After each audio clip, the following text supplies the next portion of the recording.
Welcome to the In Search of More podcast. I am your host, Ellie Nash. Join me weekly on my quest for more from myself and more from this world. We'll see you on the other side. All right, welcome back, Ryan. Thanks for having me. Okay, so thank you again for joining me as we delve into the conversation, the topic, the relationship with money. Right. Yes. So we don't know how long it's going to take, not this conversation and not the amount of conversations it may take to feel like we've... Right.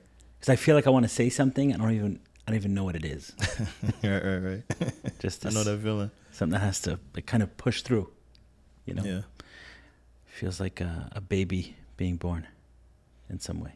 Yeah. So I shared this idea with you. I didn't see this anywhere. It was an idea that I just observed or came up with in my relationship, in my marriage, that there's the kind of the ideas, right? We're like in relationship with something, which is the world connection and relationship versus being alone on an island, is to not lose oneself in relationship. Right. Another way of saying it is not to get overwhelmed by the relationship. Right. And the theory I shared with you, and I think we actually did on a podcast once a while ago, that there's three ways one can get overwhelmed in a relationship. Mm-hmm. One is, especially men, will show up either overly compliant, is one. Two is just withdraw, become kind of like a couch potato or emotionally withdrawn.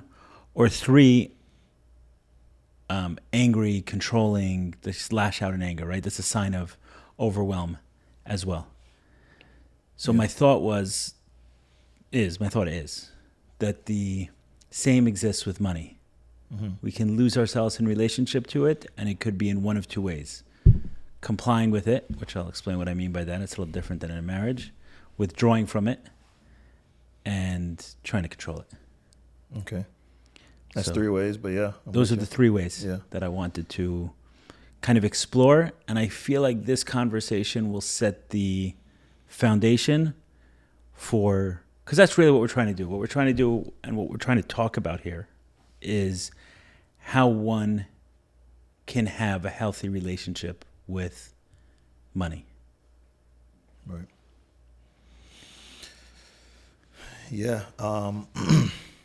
Money oftentimes is like the most toxic relationship, I think, in most people's lives. Although we tend to like put it on the partner, it's usually like money if you were to be honest about it. And you're saying in a marriage and a relationship, it's often it's often money, I would say, more than anything else. I'm saying like we when you hear about toxic relationship, it's usually paired with like two people in a dysfunctional sense or whatever. But I think in a lot of ways it's money more than anything inside of those relationships, and it just maybe amplifies dysfunction or whatever the case is. Yeah. And then also we're coming to we often come to it from very different places, right?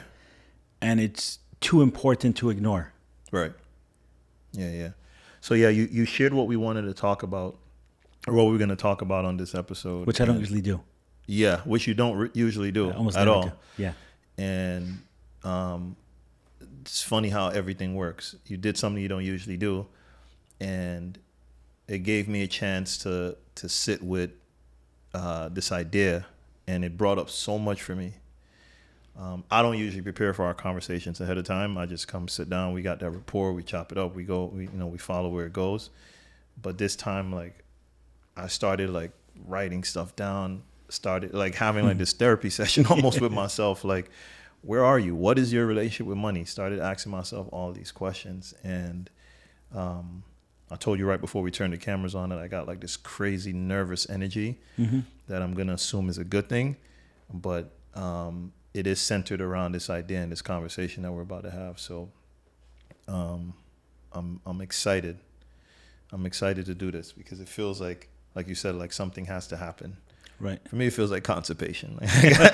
So hopefully, like this conversation serves as like a laxative for me to get this done.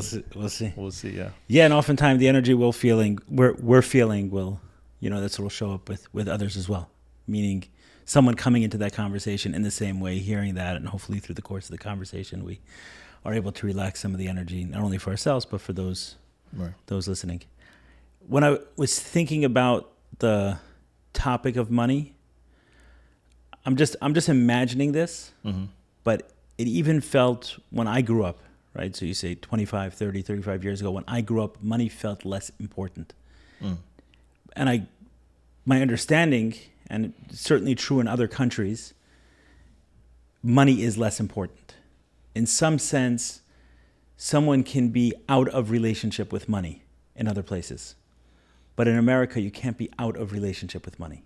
Right. Like in today's day and age, 2025, in like in the Western part of the world, you cannot be out of relationship. There's no such thing. Right. Like, for example, now in Florida, there's a lot of talk, I don't know if you've been following it, about removing taxes on a home. Right. And so you can own a home and you say, listen, I just want to have my house. And it's like, leave me alone. Right. Leave me alone. I'll plant my own food. I'll just do my own thing. And I'll say, well, got to pay taxes on the house. Right. So that's like one example. You would drive a car. You have to have insurance. Right. There's just so many things that we must, like we must be in relationship with money in a real way. And that's why I put as one of them withdrawing from, sometimes it seems like a very holy or spiritual idea where it's like, oh, no, I'm good. I don't need money. But no, it's like saying I don't need oxygen. It's not, you just need it. You need it in this part of life. And I think that spiritually, if we look at the evolution of the world, right, and assume a creator and someone who's paying attention to all the little details, he's asking us to be in relationship with money in a healthy way, and not asking us, he's forcing us to be in relationship with money. There is no way out of this. Anyway, so I kind of felt like that was important just to set as a foundation. We are in relationship, whether we like it or not.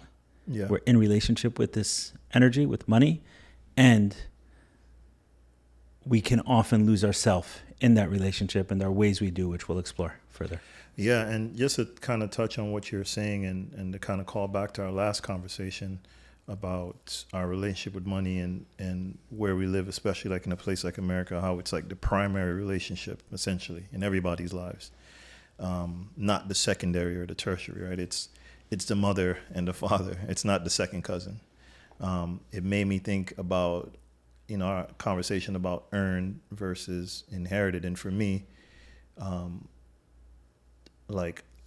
money came into my life in proximity to chaos, right? So the earning of it didn't necessarily feel like freedom for me, right? It felt like a weight. A burden? A burden almost. So what do you mean by that when you say money came in proximity to chaos? Right. So when you grow up with instability, like with me, and then after the fact, like it's from instability, you grow, you get grounded, you find your way. And then the money specifically that comes from that, for me, didn't feel like, oh, I've made it, or it's freedom, or it's like, I've arrived.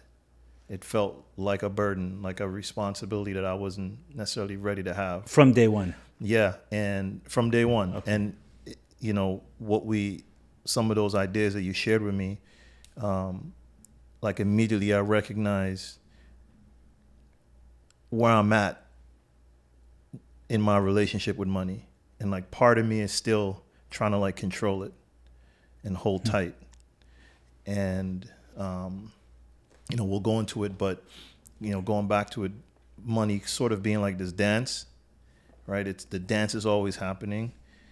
If you avoid it, if you don't engage in the dance, you still feel like that pull. You're withdrawing from it. Yeah. It's the spouse in a relationship, right, who's withdrawing. I'm not going to be fully present. I'm not going to engage with you. I'm not going to participate in conversation. I'm withdrawing, which is just another way of being overwhelmed. Yeah, exactly. And if you like try to hold on too tight, then it feels exhausting, right? And then it's like just kind of working through that for myself has been like a real eye opener, and just it's so important. So I really appreciate us having this conversation for myself, and hopefully it brings some value to other people. But yeah, I'll follow your lead here tonight because again, I'm like working through this in real time. Okay, so what specifically are you working through? Like what's My coming up for you? relationship with money, honestly, and where I'm at in that, like, So what got triggered when I shared this? Did you think you were in a better place than when you saw these words? what got triggered, it's sort of like realizing that where I'm at right now, my journey is I'm using money as like a mirror to make sure I'm okay. And In some ways, your identity, or are you trying to yeah, in your some identity? ways, Yeah, in some ways, my identity for sure. right. And I have like these confirmations, be it with relationships or the ability to afford certain things, right? And immediately it also feels like it's not who I am because I came from like instability and I grew up a certain like, and I was okay. And we talked about slaying those demons, and my confidence came from going through like real stuff. So it's like this tug of war I find myself in now, just from like sitting with the idea that you shared, and it was eye opening because I never really thought about it. Like when being completely when money fluctuates, it feels like when it's up, I'm up, and when it's down, like I feel like disappearing sometimes. Right. But I'm skewing more to like somewhere in the middle right now. And again, this is something that like just naturally happening every day. Like I thought about like in that dance, we want to have this control, and control can feel like safety, but it's really like fear, like in a better outfit, right? And I thought of, I'm like, I can tell you exactly how much is in my bank account. I'm always reading the news for interest rates. I'm like, should I refi? Like, I'm trying to like over optimize my life. And Right. it's exhausting. Yeah. It really is exhausting. So yeah, man, it just not sure where I'm going with that, but that's like navigating that relationship in real time has been the work that I realized like this is what I need to be doing. Yeah, I don't think with something like this, perfection is possible. I've compared sex and money a lot. I don't know that we get sex perfectly. I think we get sex better, but we don't get sex perfectly. So I think it's the same with money. We can have the aspiration of perfection, but as I was working through this, it also brought up some stuff for me. Because let's go through the 3 different ways of overwhelm. That way we're clearly talking about each one. And I'm not saying this is some sort of perfect scientific idea. It's just my own observation, my From own underground, framework for viewing this. And as I was working through it myself, I saw like, hey, I'm struggling more in the control area around it than I thought at first. So I'll go through each one. So I think with women, it's clear, right? With women in relationship, we can comply. We can become overly compliant. Yes, ma'am. Yes, ma'am. Yes, ma'am. Like, yes, you want to do this? Yes. You like this? I like it too. You don't like that? I don't like that either. Yeah. Right? Compliance. And then number 2, it's withdraw. We see it all the time. Many men engage in this. We've all done it, where we just kind of check out of the relationship. We're there, but we're not there. Right. Or third is just lash out in anger, right? And it could be some combination of all 3 in a single day, in a single interaction. We can have some combination of all 3. But those are kind of the 3 ways that demonstrate loss of self in relationships. So I want to explore more the compliance, like the comparison of compliance as it relates to money, which I think a better word for compliance with money would be more like to merge with money. We become one with it. Becomes our identity. It becomes our sense of self. Like when you were sharing that money's up, you're good. Yeah. Money's down, oh man. Yeah. And there's the reality of something. There's a reality of something, meaning if money's tight, yeah, you may have a tougher month, but that's different than I'm up and down. Right. Like me, myself, how I view myself. Right. Right. The comfortability I have strutting into a room or limping into a room is based on, how I feel my money is going. Right. So that's merging with money. That's what someone's identity becomes money. We no longer have our own identity. And that's the one way. The second way is I don't want anything to do with this. As little as possible. Checking out. What? Checking out. Yeah, Just check out of the relationship. I'll deal with it as much as I need to, but no more than less. that. Yeah. Like, I'm not paying attention to this. And then the third is over control and seeing what you said. What do you call it? The fear. It's fear in a suit. Yeah, like in a better outfit. Suit of safety, right? Yeah. Yeah. So it looks like I'm preparing for the future. I'm planning. I'm being safe.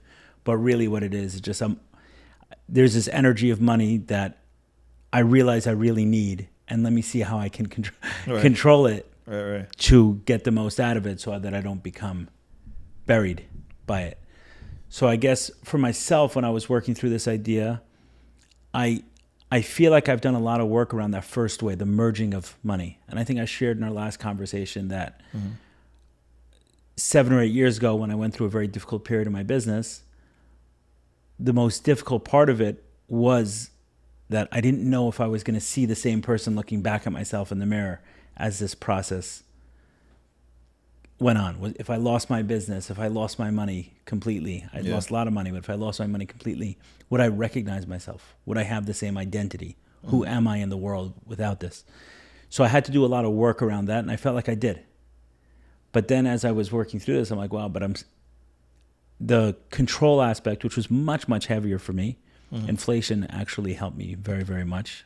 And I'll share. Yeah. Right, the way I thought of money for a while was, let's say I need X amount of dollars a month. Then if I can save that much money, if I can save a certain amount of money, have a safe enough return, you know the 4% rule people say with money? 4% rule. So like financial advisors spoke about this for years. I don't know if it still applies, but for years they basically said if you can spend 4% of your money a year without it going down. So let's say you have $1 million in savings, you can spend $40,000 a year safely, and that $1 million should go up. And even if you have a couple of bad years, it's good overall with the market, with bonds, and that's talking about very safe investments, right? You're not taking high flyers. You're taking index funds. You're taking some combination of bonds and stocks, Right. and you can live on 4%, right? So let's say you take that number and you say, okay, I need, I don't know, make up a number. Okay, I need $10,000 a month. So you say $10,000 a month and just multiply that. And I was trying to get till the end of my life. That's like, that's the way my mind was. Like, can I save enough that I know that that money is there, it's safe, it's protected, it's asset protected, it's everything protected, it's in safe investments, it's with the best firms, and like nothing can happen to me. I'm untouchable, right? I can spend, I can live, and I'll never run out of money. That was my goal. That was my financial goal. So that required two things: A, saving as much money as possible, and 2, spending as little as possible. Somewhere in there, I snuck in that a certain amount of charity is good. Like that works. For this, like I need a charity plan. Maybe it was the good luck charm for this for this idea. And also, not all concepts have to be like completely consistent, but that's the way. It's a crazy idea to begin with, but that's the way I was viewing it for a long time. And then inflation threw that all on its head. And when I saw how quickly the U.S. dollar can just evaporate, I said, okay, this whole idea I have. Really what I'm doing is I'm leaning on the US dollar as my rock and say, you got me. Right. But then I just watched it slip 30% in 6 months or 12 months. And then all the experts are telling you, oh, inflation is 8%. What 8%? Like I see my credit card bill. I speak to my friend. I'm not the only crazy one. Your credit card bills also went up double, right? We're not the only ones buying the same things. You can just go on your Amazon account, recreate this order. People, I mean, there are screenshots all over people doing this. Little videos and say, here's my order from 2018 and here's my order today, and look how much it went up. And it's like inflation's 8%, 10%, So when I saw this, that, hey, the dollar is plummeting and the experts are telling you that it's not quite as much as a little bit it is, but not this much. Just so this whole system is not quite as safe as I thought. It's not a reliable rock. So anyway, but as I was working on this, I realized that I'm still doing it, just not as intensely. I'm not relying on it as much, but I'm still doing it to some degree. Do you have like a goal in mind? Like you're still working on this, but in a perfect world, you want to be here.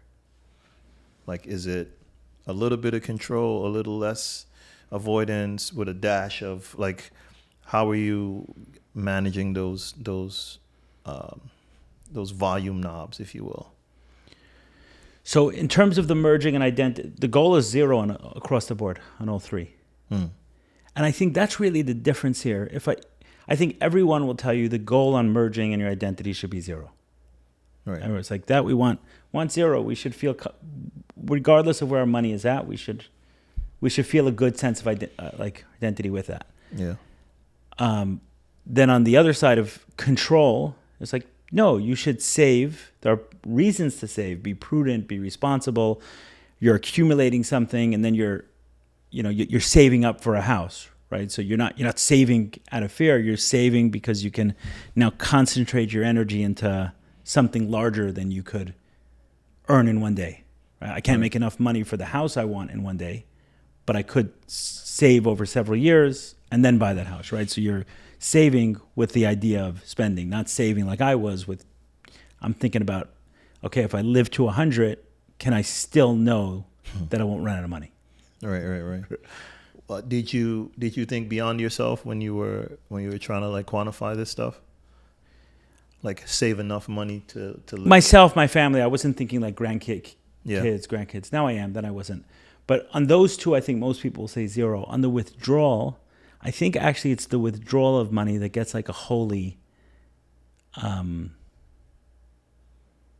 People will present it as evolved.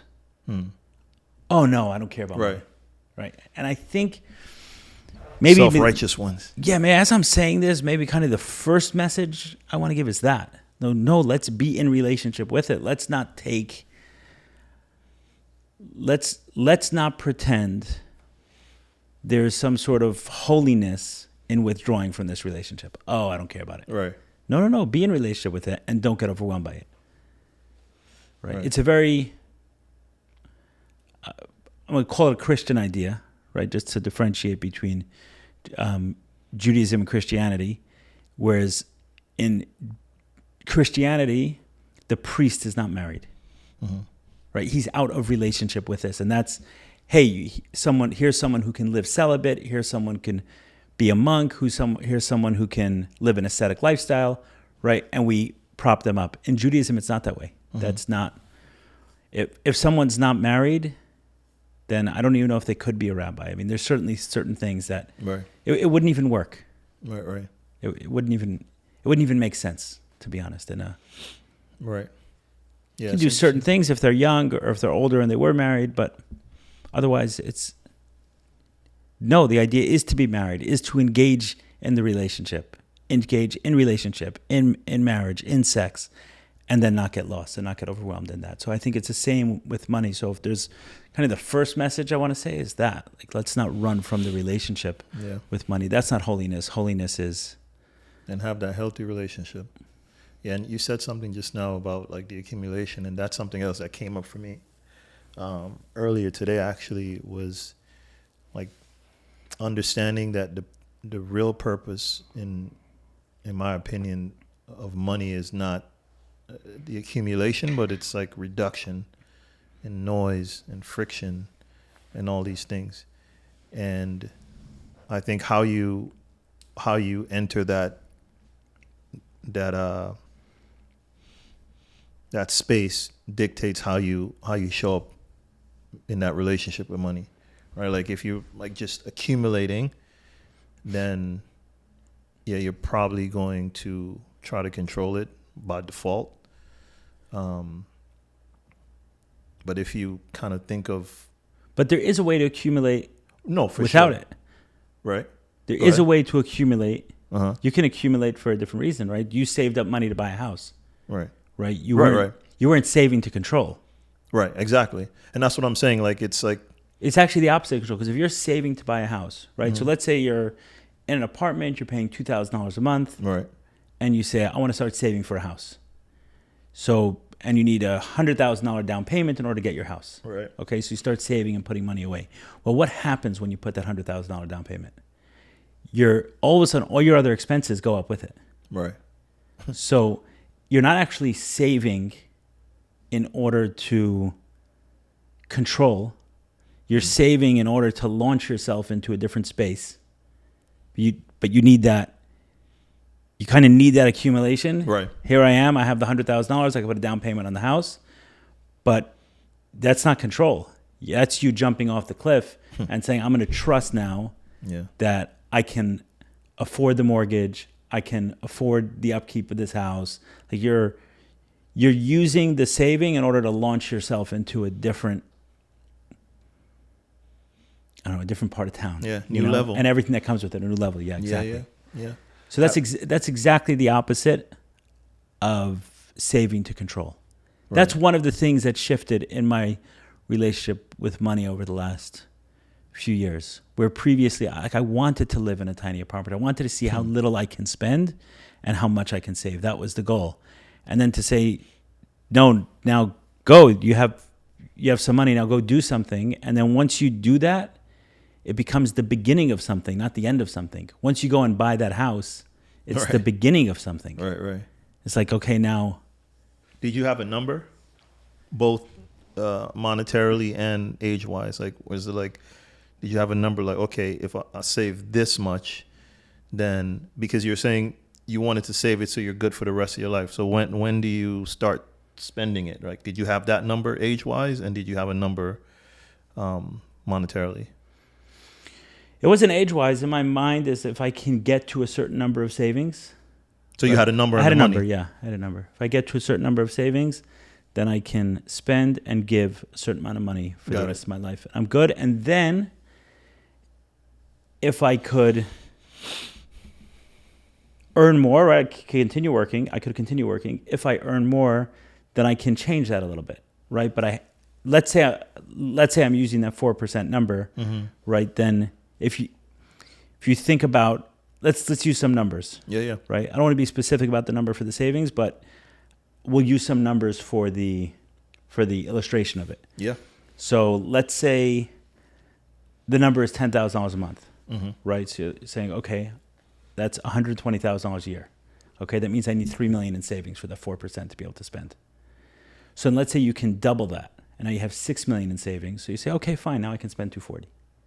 Gotcha. Right, over the course of the year. Now I can move. Now I can inch up in that way because I can still see how the math can work. But I'm always going to need 20, 30, 40 times the amount that I'm comfortable spending. Right, so that's saving to control. Like the intention there is, can I control? But I had a minimum, and I said, hey, I can probably live on this every single month and live comfortably and live well and live a decent life, but not crazy. Right. In my, whatever crazy meant in my mind. And if I was somehow able to get beyond this number, then by all means, then I can add to these numbers. I can spend more, I can give away. But the idea in my head was like, if I'm going to get there, I'm never going to put myself in a situation to not be there anymore. So a couple of things I want to ask you that's coming up. I'm going to try to articulate it. And these are more like sidebar. I'm just curious. So you had this like pragmatic approach to like how much to save and how to. Have you ever?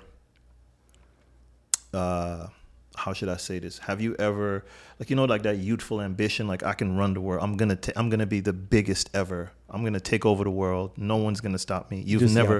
Just the opposite. Really, never. At no point. You've never like, I'm gonna make. Watch. No.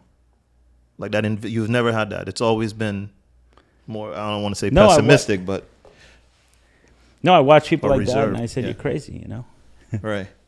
And but you obviously believe that you can set your mind something and to achieve it. But it wasn't in that way. Meaning, I wasn't looking to do that. I was just looking to be safe.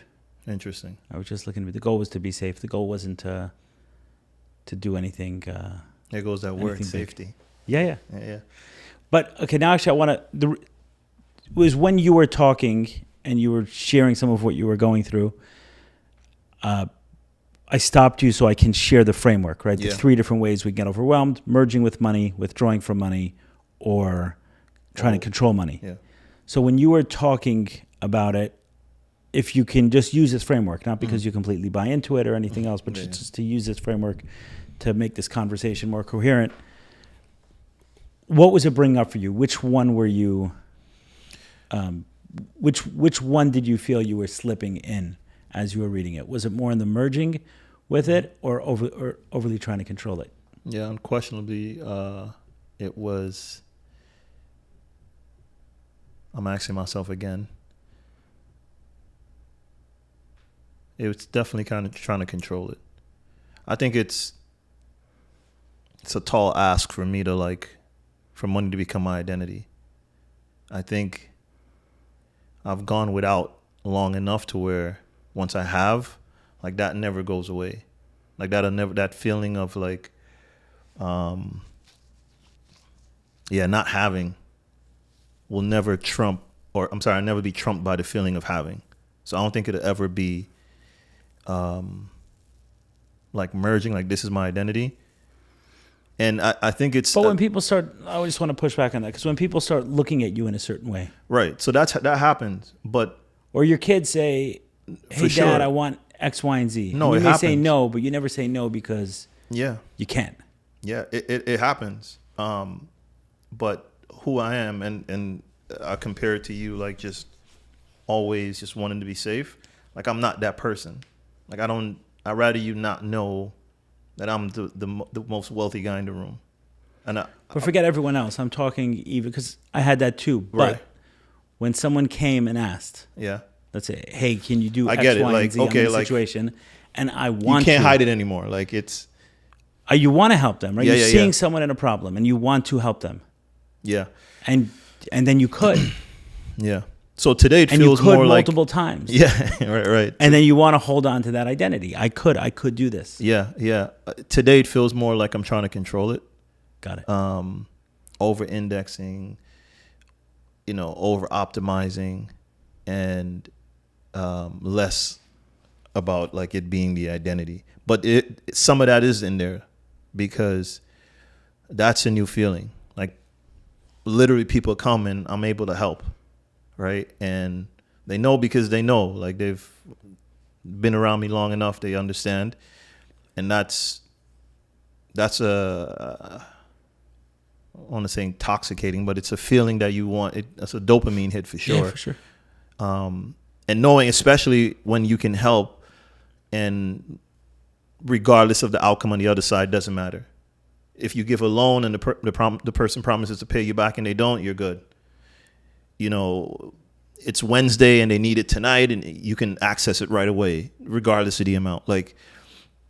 That feels good for sure. But yeah, I think it's more of trying to control it because I've kind of tapped into the energy and money and I kind of understand how that works and how that flows.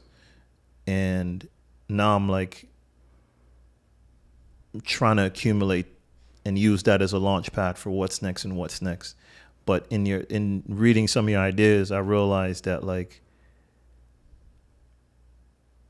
it doesn't, the money doesn't matter, right? It's a relationship. So two people can have the same amount of money and have two completely different experiences. Mm-hmm. And that's sort of some of the downloads that came to me today. But I think honestly, just going back to our old conversation, having people in my lives like you, where I was able to see, the amassing of money, in a firsthand type of sense. One, it changed the skewed view, which I think a lot of people have. A lot of people think like you said, oh, you bought a house, but now the maintenance is what's going to really matter after you buy the house. You can buy a car, but can you afford a car, right? Or afford a house or whatever the case is. So I think that has kind of given me certain, I want to say an advantage, but allow me to kind of learn in reverse, we're candid, we're good friends, we talk and I'm okay, this is what it actually looks like. This is what, before I end up in that spot. And then I've ended up in that spot a a few times, and I was able to like recall some of that information. Something's coming up to me now, and I think it's interesting. Like, first of all, I don't know if you're going to remember this because you never remember anything. That should be like the running theme of our conversations. Like you don't remember everything about us. But when I was getting ready to buy a house some years ago, and curious if you remember this, you and I were in New York. Or I met you in New York. We were in New York for something. Me, you, and Freddie were headed to your wife. We were headed to dinner somewhere in New York. Okay. And I forget why we were in New York, all three of us. But Could have been mic drop. I think so. Yeah. I think so.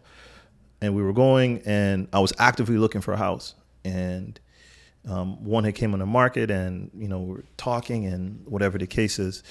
And I showed it to you, and I'm like, I'm looking to go out. I'm like, what do you think? It's a beautiful house. I want to go after this. Do you remember any of this? I remember having a conversation with you about a house, and obviously I remember being in the cost of the house was going to be a stretch for me. Okay. And I remember saying like, I really want to do this. I really want to do this.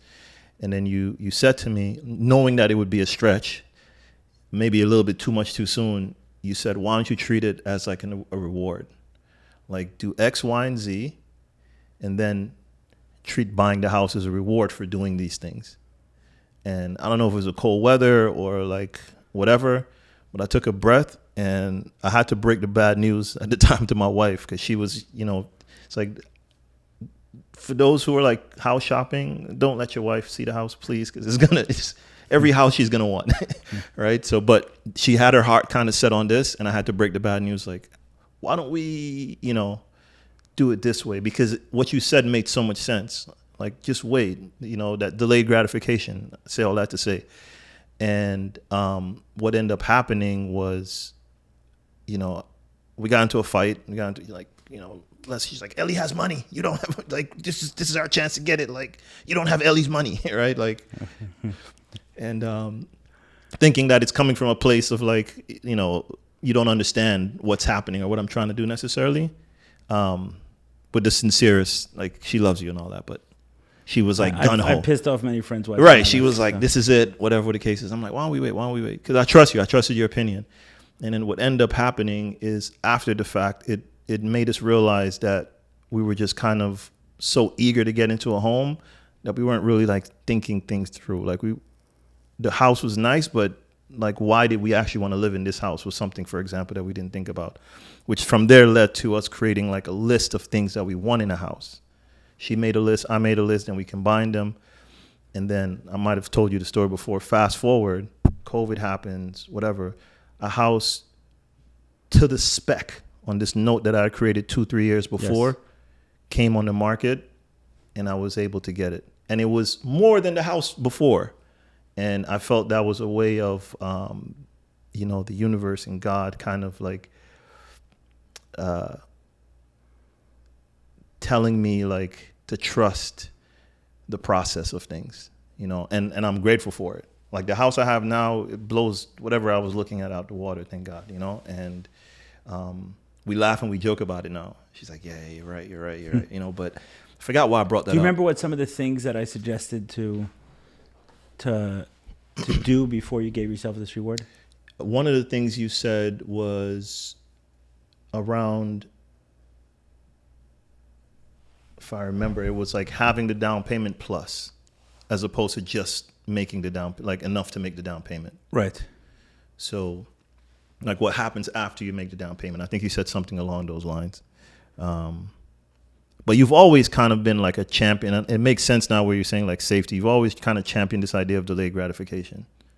Yeah, but what I found is some things could look very similar, but the intention is different. Yeah. And then, like, for example, many men stepping into their masculinity could be interpreted as control by their women. But for a man who's stepping into it from a healthy place, it's protection. It's not control. It's responsibility. I have this responsibility, and you're under my protection, and therefore I'm laying this out. I have no interest in controlling you, but I do have responsibility to protect you. And so it can look the same, but it could be very, very different in intention. Right. And the same is true with saving. Is like, is it fear, or is it fear that's preventing you from making that decision, or is it just like, or is the saving actually prudent? Right, not fear-based, but it's actually prudent, and it's smart, and it's thoughtful, or to borrow a word used, delayed gratification. Yeah. It's coming from a healthy a place. good place. Yeah. I think the first podcast we did, the first recorded one we did, I'm not 100% sure about this, but I remember recording it with you, was like it was this idea of boldness, and I had shared that the very first, there's a book of, it's referred to as the book of Jewish law. It's actually more the Jewish way. Like, Okay. what is the way of?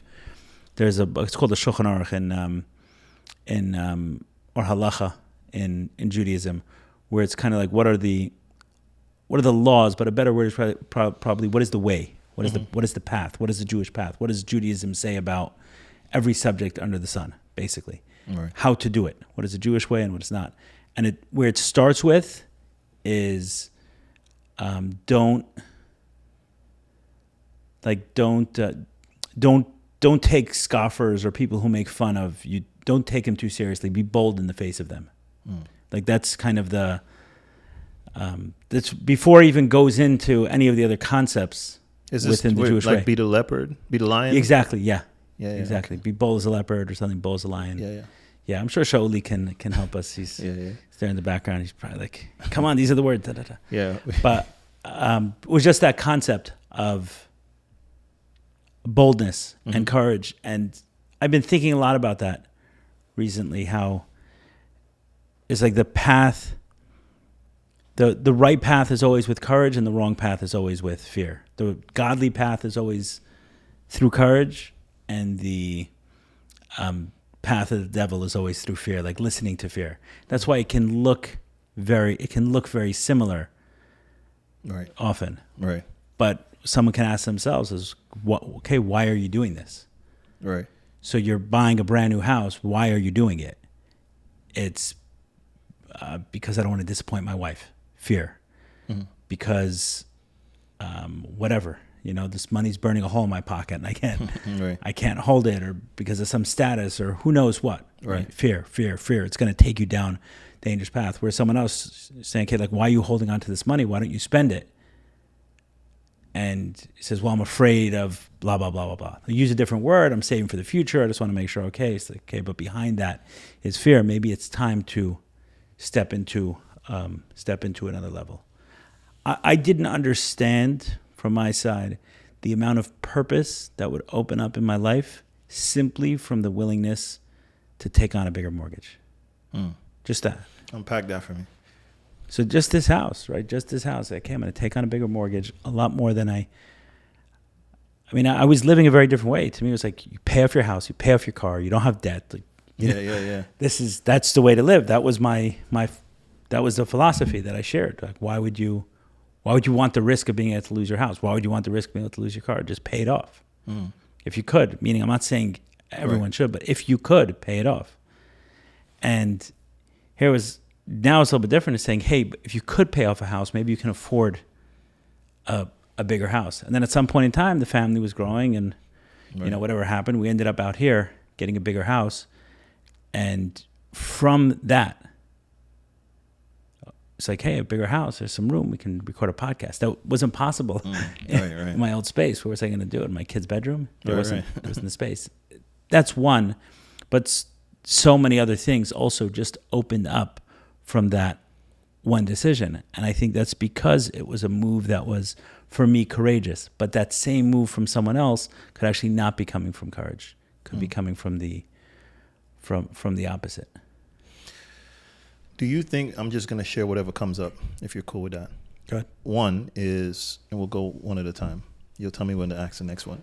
Have you ever been in another, like we talked about those three frames, right?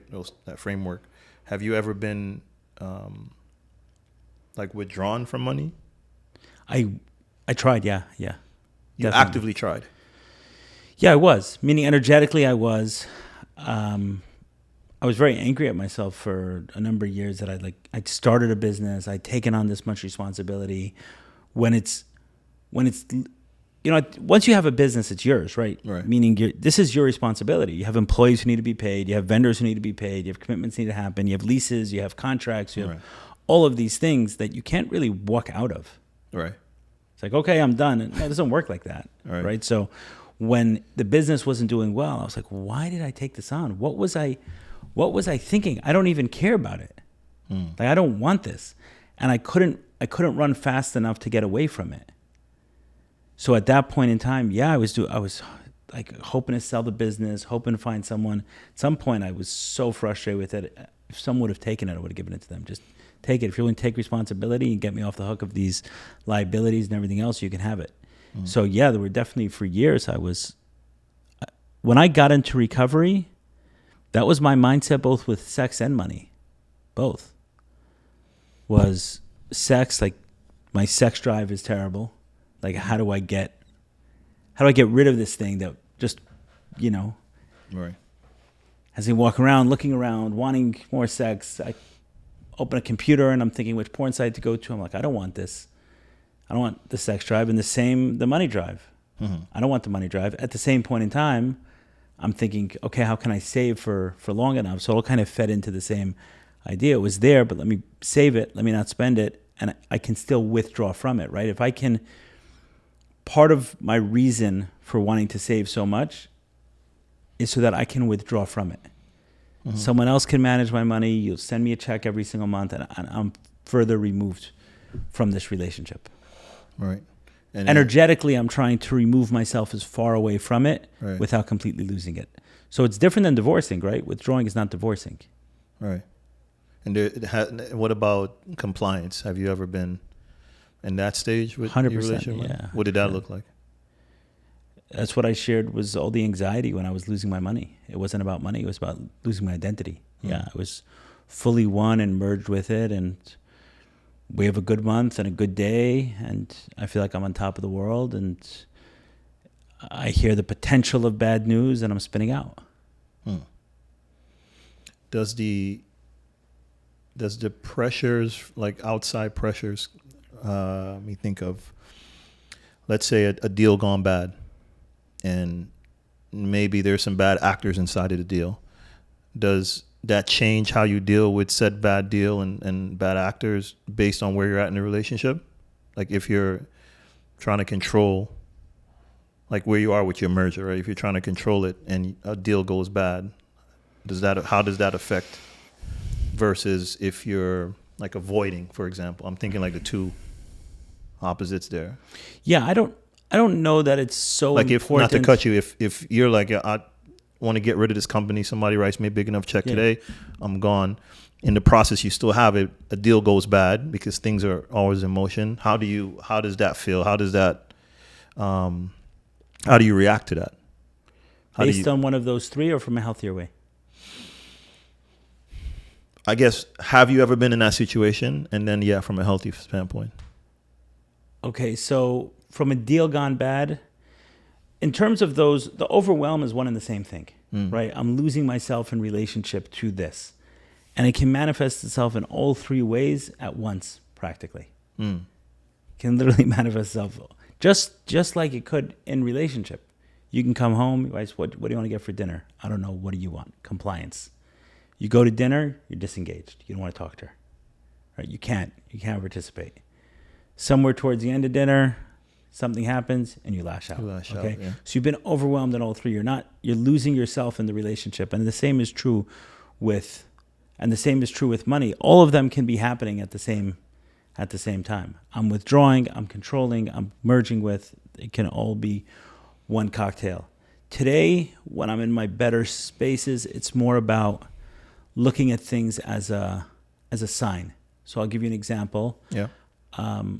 A couple of years ago, I was very involved with I'll call it like a pro bono work project.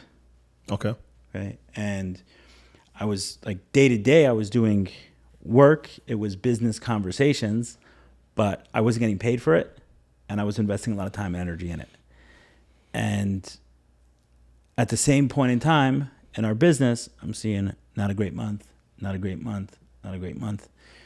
And what I did was like I sat down with the team, like the project I was working on, I felt was very important.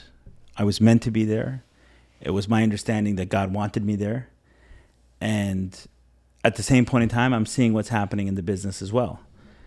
And I thought about it one weekend, I was thinking about it a lot. Like, okay, I wasn't thinking about it in terms of, it didn't feel as fearful. It just felt more, okay, I've both of these things. I can't give both of them the full amount of attention that it requires. But the world is definitely communicating to me on, that's what I was trying to understand what the world was communicating. Do you want me to step away from this pro bono work project and focus on work? Like there's something there for me, or am I supposed to continue leaning in on this pro bono work project? And I felt like the numbers would tell the story. And what I said was like, okay, if on the pro bono work project, I said, if in the next 2 weeks X doesn't happen, then it's my sign I'm out. And I'll wait another month on the business side. And if I don't see a turn, then it means I'm in there. Right. And I kind of always know like my responsibilities are first, right? So my business is first, everything, if between the two, I'm leaning on my own business, not on the pro bono work project. But the information today, I'm looking at more of, okay, so tell me what you want me to do, and I'll know from the data. I'll know from the information versus I desperately need this to happen or I desperately need that to happen. I'll share another story. Yeah. I'll share another story with you and kind of the difference between merging, and one I'll give as a non-money example, which will be a little bit easier. So early on when I started working, one of our main, the relationship with one of our main vendors blew up. And at first, like fighting to get it back, fighting, seeing if I could make it work and everything else. Eventually it dissipated. And then from there, a whole new opportunity arose. Like we weren't selling that product anymore. We found other product. The other products were more lucrative. It was, better opportunity. That was the first time I had experienced something like that because I was really desperate to keep that going. That vendor was our main vendor. It's going back almost 20 years. That vendor was our main vendor, our main source of money as I saw it. Here it is drying up, and tried to hold on as tightly as I could. Eventually, there was nothing left. We leave it, end up new product lines, and it does a lot better. Several years later, I end up in a situation where our main customer is going through all sorts of financial challenges, mergers, separation, just a whole mess of it.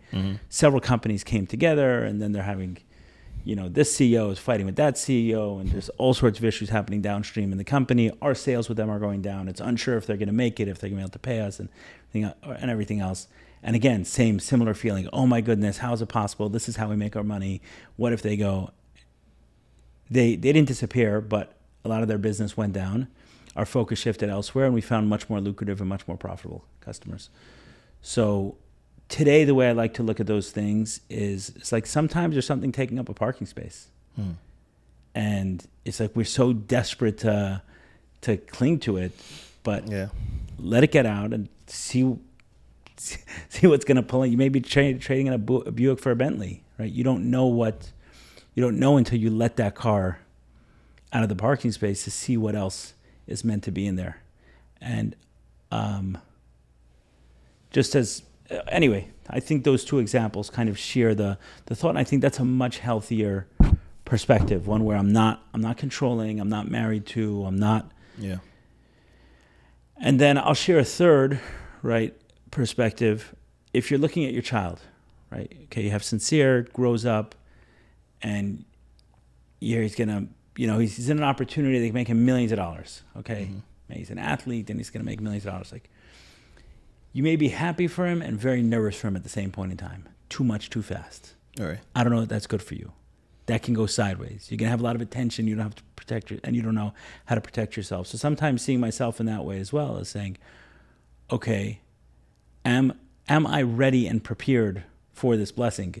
When we're the person, right? When we're speaking in first person, we always feel ready. We always want it more, more, more, more, more. But when we can look at our child and say, like, do I really believe this is going to be good for them? Mm. There's an expression that's fairly common in Judaism, which is to make a vessel for abundance, make a vessel for money. And oftentimes that's thought of as, okay, I'll build a business, or I'll have a job, I'll do something, and that will be my vessel for money. And over time, I've thought of it more as, no, we're making ourselves a vessel for money. So if someone's not a vessel for money, you can give them a tremendous amount of money. You see with athletes, you see with people win the lottery, and they explode. So what we're trying to do is make ourselves a vessel for money.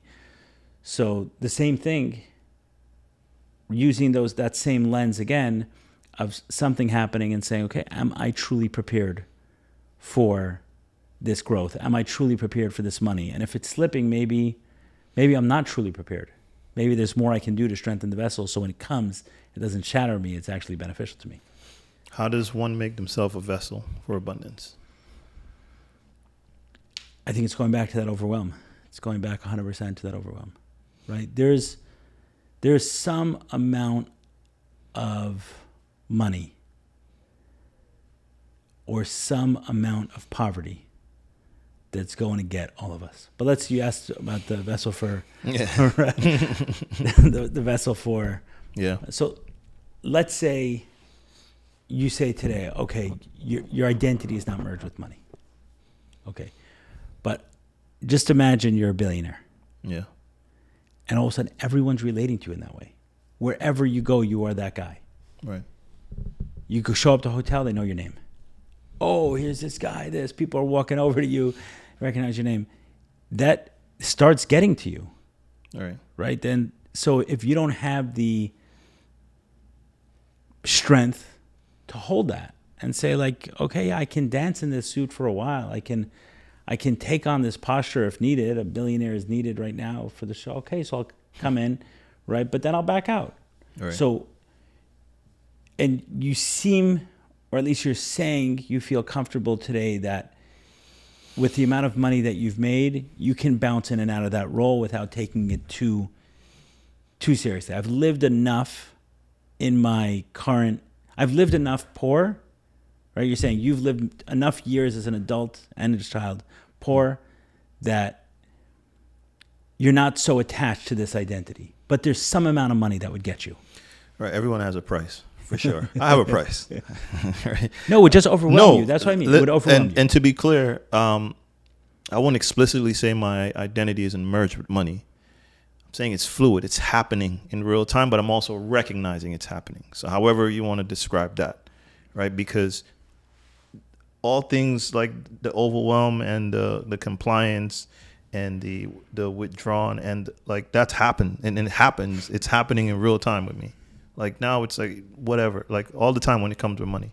But I'm also able to recognize it's happening. And I think that's why these ideas that you shared with me before sitting down hit the way they did, because immediately it brought up something, right? Like, and it stirred my inside because I think I'm in the middle of it. I'm being pulled both ways, and I'm able to recognize that. And I thank Mama for like that level of awareness always. Mama ayahuasca. For sure. 1,000%.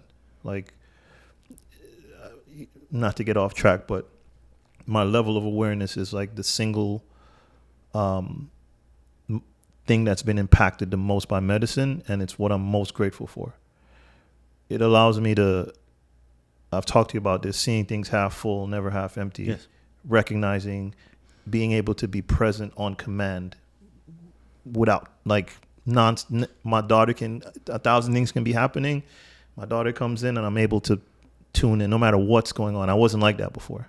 Right. But yeah, so yeah, it's in real time. It's a work in progress, right? Because some things are out of my control when it comes to my relationship with money. Like if you might ask me to help you with something because you've been to my house, I guess, or I've hired you for a job, so you think I can hire you again, or you're like, whatever the case is.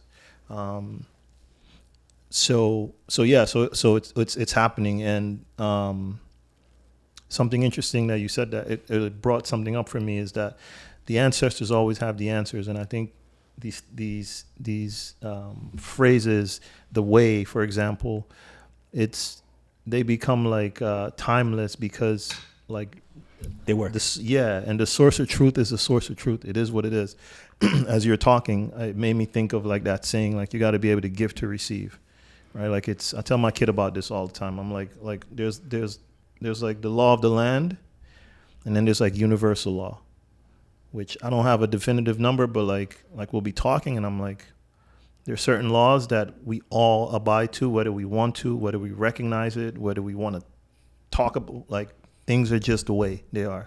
And I believe one of those things is that you got to give in order to receive. It's never received and give. And giving can mean preparing yourself, giving yourself to God, or preparing yourself to be a vessel in order to receive, right? In a relationship, we know, like, if you say sorry first, that's always Right. the best way to go. And even in Judaism, right, like charity, there's a certain blessing that comes back from Yeah, 100%. from charity that's And I think legit. some is practical.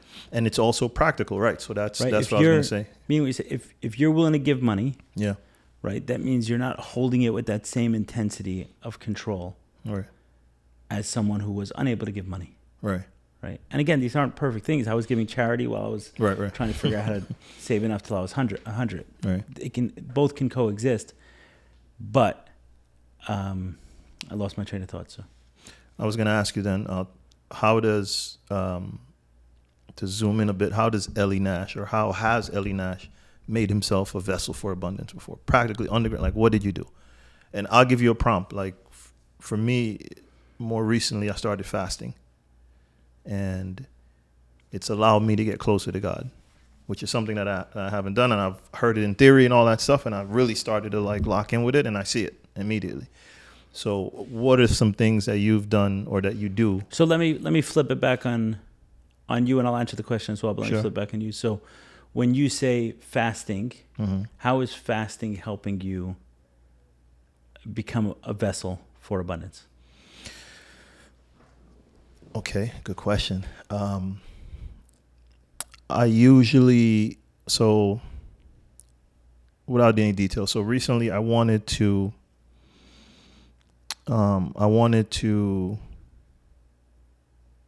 I had some certain goals I set in my mind, and I recognized Financial goals? yeah. Okay. And in order to do it, like, certain things had to happen. In order to do those things, I had to show up a certain way.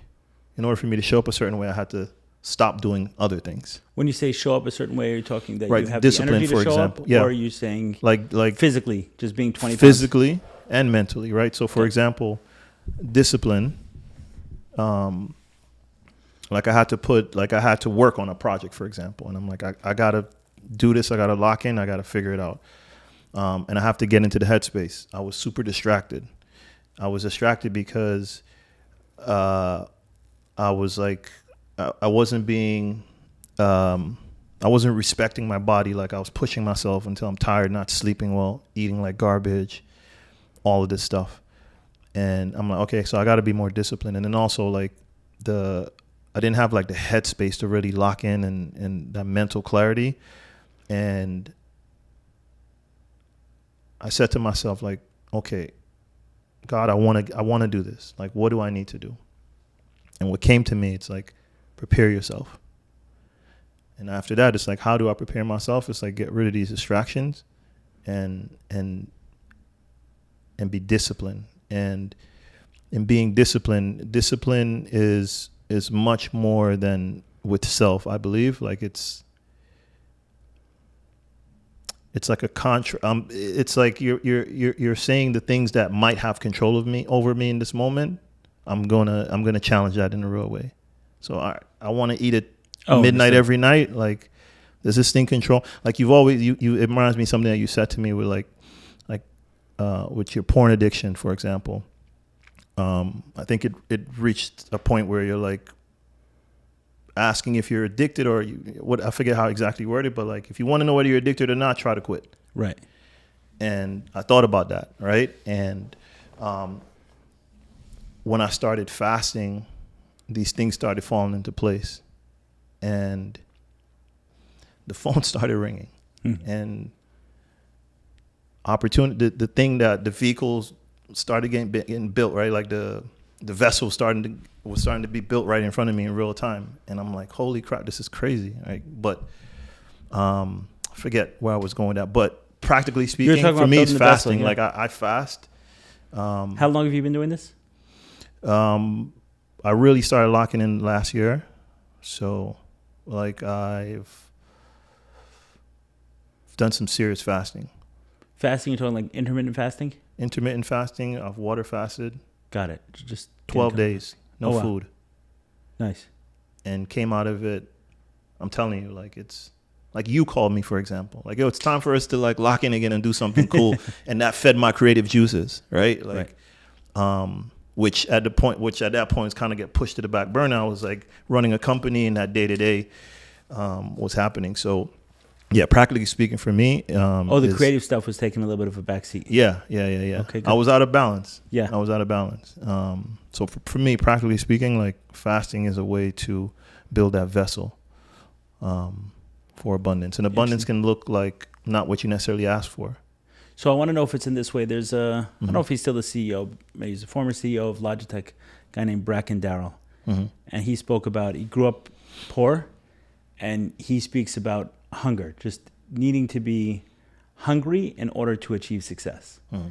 And he talks about it hungry in all ways, right? So he'll never try to satiate himself too much, either physically or even in life. Like, you want that house, don't quite get that house, stay a little bit beneath it, so you stay in a state of hunger. He spoke about not flying business, flying coach, so you stay in a state of hunger.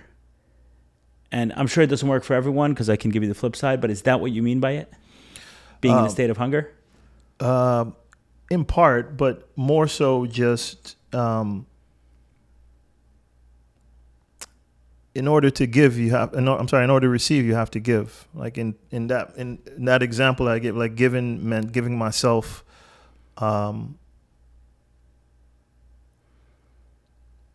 to like preparing myself, to sacrifice something? Yeah, to sacrifice something. I get that. That's a good word. Sacrifice is a good word. Okay, so if I had to sum that up into one sentence, what you're saying is that the way to prepare yourself for abundance, make yourself a vessel for abundance, is to get in the habit of sacrificing one thing in favor of another. For sure. Yeah, making room. Yes. For something to come in, like that parking spot analogy that you did was spot on too. Yeah, 100%. I had something else I was going to say, but yeah, for sure. Like making room for, even if you don't know what that is, right? Like you said, like you were holding on to this thing, but around the corner, it's much more, right? And if we knew, we would do it in a heartbeat. Right. But that is the work, like to be able to trust yourself, trust the process, trust God, that like you do these things and you will receive. You give in this way, you sacrifice in this way, and you will receive. Yeah. Anything else that you found for yourself as things that you feel have helped prepare the vessel, right? I get the idea of sacrifice. Anything else that you feel has helped? Like, you've been on this journey for a while, and where you were financially and career-wise 10 years ago is not where you are. Not where you are today. I think taking action has been a big game changer for me. Taking action, like being swift about stuff, getting stuff done.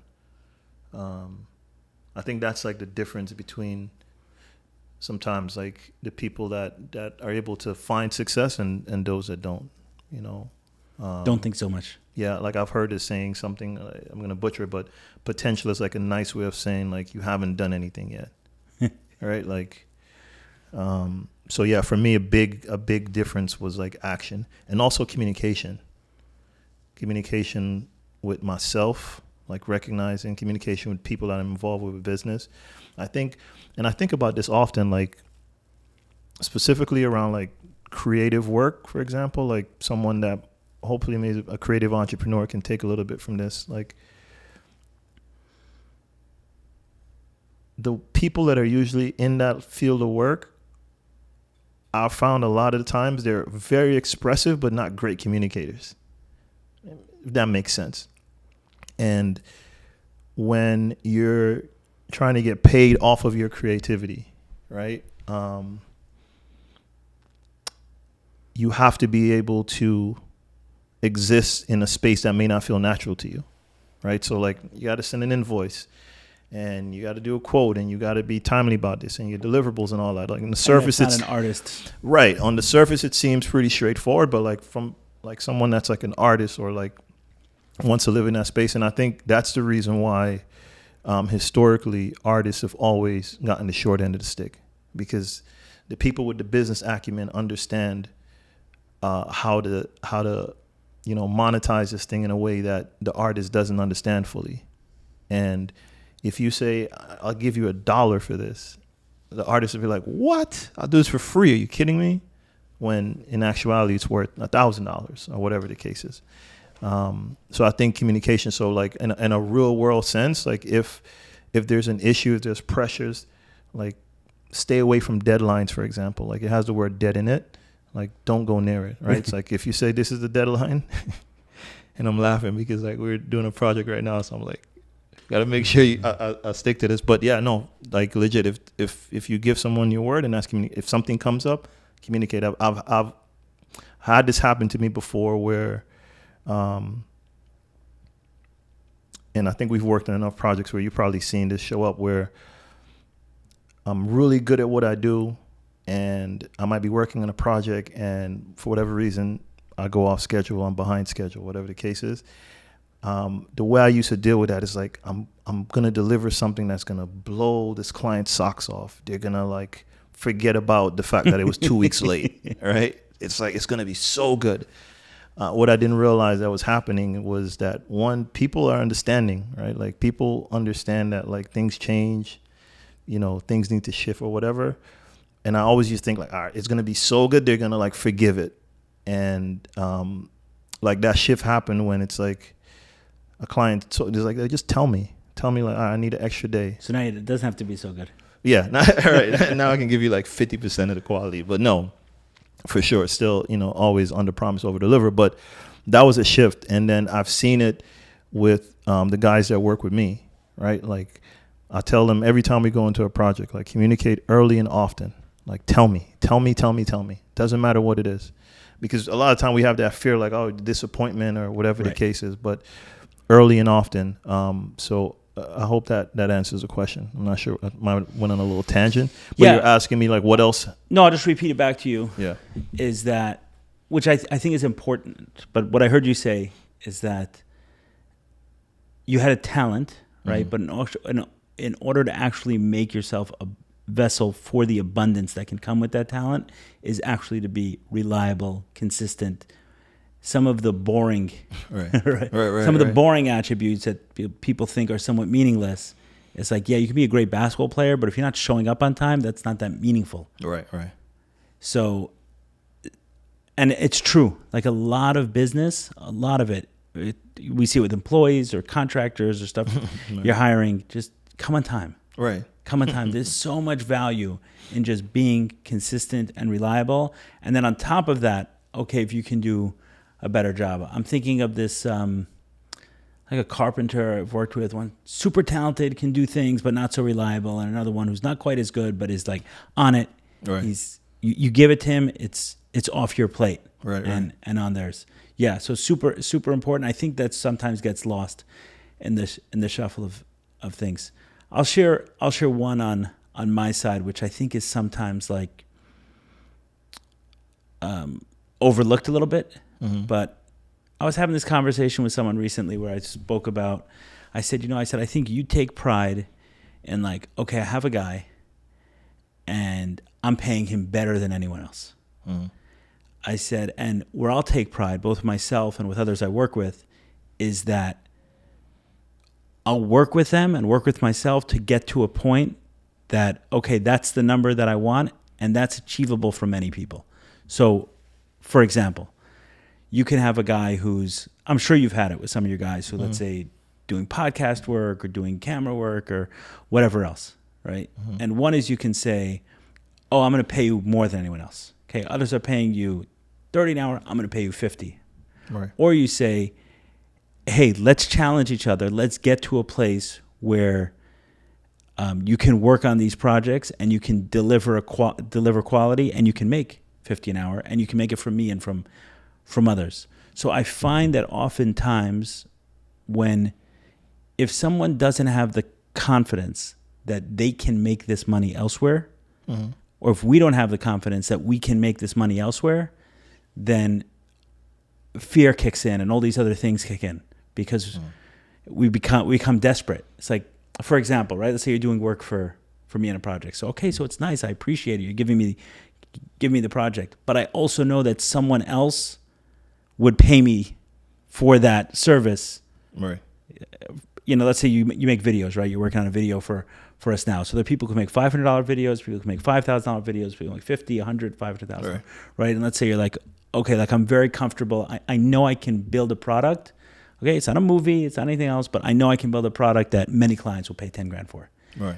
So then it doesn't create that desperation in the relationships, in the relationship with the money, in the relationship with the work, in all of it. It doesn't create that clinginess and desperation. And that's what I find also, is that there's a lot of it is, when you say like building a vessel, like get to that space. An attorney, there's a difference between an attorney who gets to bill 300 an hour, 400 an hour, 500 an hour, 600 an hour, because they've worked on their craft, they've worked on their skill, they've worked on what it is they know how to do. And they say like, here, there are clients that are going to pay me this much money. It's not just one, it's not just two, not just three. And then it becomes more of, okay, where do I want to focus my energy? I know where I focus my energy, I'm going to see growth. I know I'm going to see success. I know I'm going to put water and sunlight on whatever it is, and it's going to grow. I can deliver good work. Right. And I think that also is an underrated aspect. It's similar to what you're saying, but it's an underrated aspect of the vessel, where sometimes people are chasing money. It's like, how can I get that deal? How can I get that opportunity? Oh, someone invested in a deal.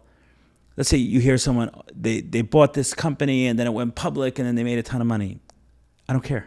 Right. What does that do for you? Nothing.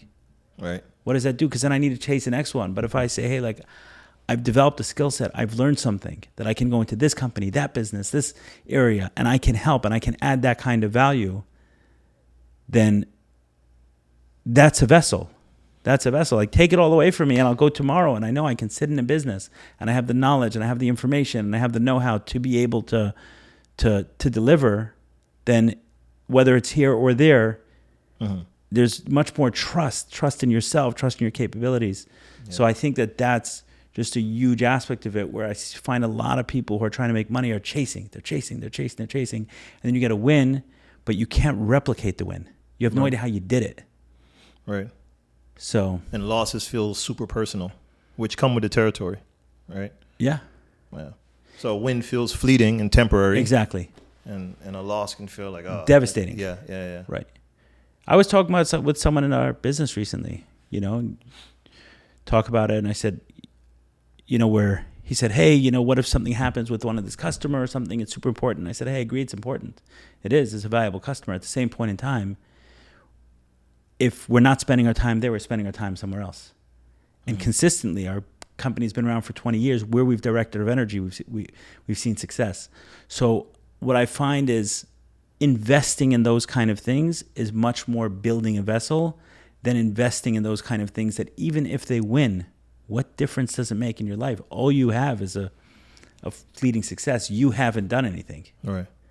And I think many people are running after those, like trying to get it, and it's really nothing to get lost in. There's no value in it. The money will come and the money will go. And that's much different than you knowing, hey, I can design things that companies find value. I can come up with concepts that many people find valuable. And just put me in the place.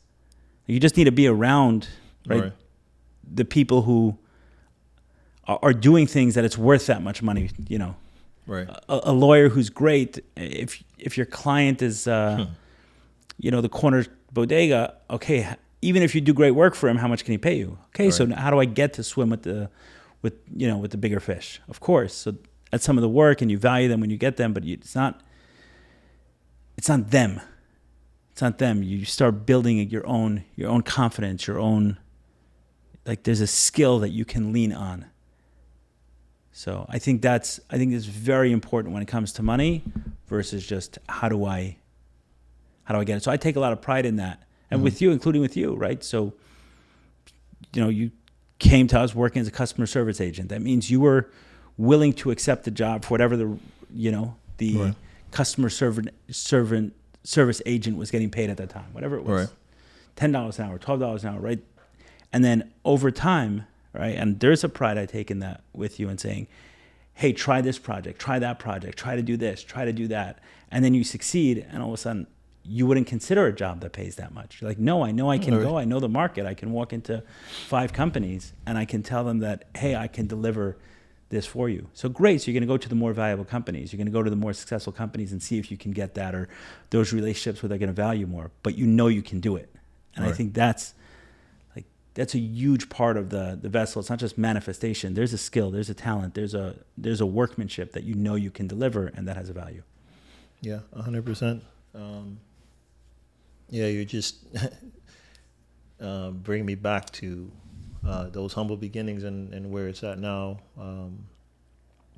As a CEO of a company and day to day, and still running the principal of the agency, 2 companies. Yeah, it's amazing, and just seeing the impact of that, and just knowing you can do that. Meaning, if you woke up tomorrow morning and both those opportunities are gone, you're not walking in someone and saying, I'm going to be a customer service agent, right? Those days are gone. Those are behind you. Your vessel is bigger. Mm-hmm. You're saying, okay, like what's the next opportunity? I know I can walk into someone and say like, hey, I've ran 2 companies. Maybe you want to, like if you tomorrow had to wake up with 0 money in your account, right? Like, okay, I can sit down comfortably with someone and say, you put up the money, I'll do the work. I know I can deliver this for you. And you can say that with confidence, and then you can deliver. For sure. Right? That's different than where you were, right? Your vessel is bigger. Mm-hmm. So there's some other things, the fasting and the other stuff, like, yes, they're nice. And so much of it is there is a meat and potatoes of this world as well. Right. How important are like relationships for you as it relates to money? Well, there's a great book. It's called The Speed of Trust. Mm-hmm. So what he talks about, Stephen Covey, I think his name, and he basically talks about where there's no trust, everything takes longer. Where there is trust, right, everything moves faster. So, for example, you and your wife get into the car and you go. Right. The 50 people get on a plane. We don't trust each other anymore on this thing. Right. So it's like, okay, everyone take your shoes off, or not anymore, right? We're all going to scan in, and it's leaving at 8, but you're going to be here at 7 because we don't trust each other in this format anymore. So everything slows down. If we don't trust each other and I give you a check, you say, okay, thank you. I'm going to wait till it clears, and I'll be back to do the work. Right, later on. You go to a bank, you trust them, you put the money in, you walk out, you can go. So the same is true with relationships. When you have a history of long relationships with people who are competent, then you can move quickly. You can move on your word. You can move on an idea and say, hey, there's a lot of value in documenting things and being clear and everything else. But what do they say? Good contracts make good partners. Mm-hmm. Good fences make good neighbors. Right? There's a lot of value in that. But when you have good relationships with people and the history of those relationships, then you can move. You can do things super quickly. You can put together a few people. Right? People who've done business for a while. It's like, hey, I'm looking at this opportunity. Right? What do you think about coming in? And they know you. They trust you. They have the history. So relationships are super important. And one of the reasons they're so important is because of the speed of trust. Yeah, it makes me think about, I was listening to Scott Galloway, and he was talking about like his hiring philosophy. Like he almost never hires someone like by recruiting. It's almost always in network. And to the point where he said, if someone calls him and says, hey, I have, I know this kid named Brian, he's amazing guy, whatever, it may not even be related to what he can bring to his business necessarily. But if someone that he trusts speaks highly of them, he'll almost like find a position for them because he knows there's some value there.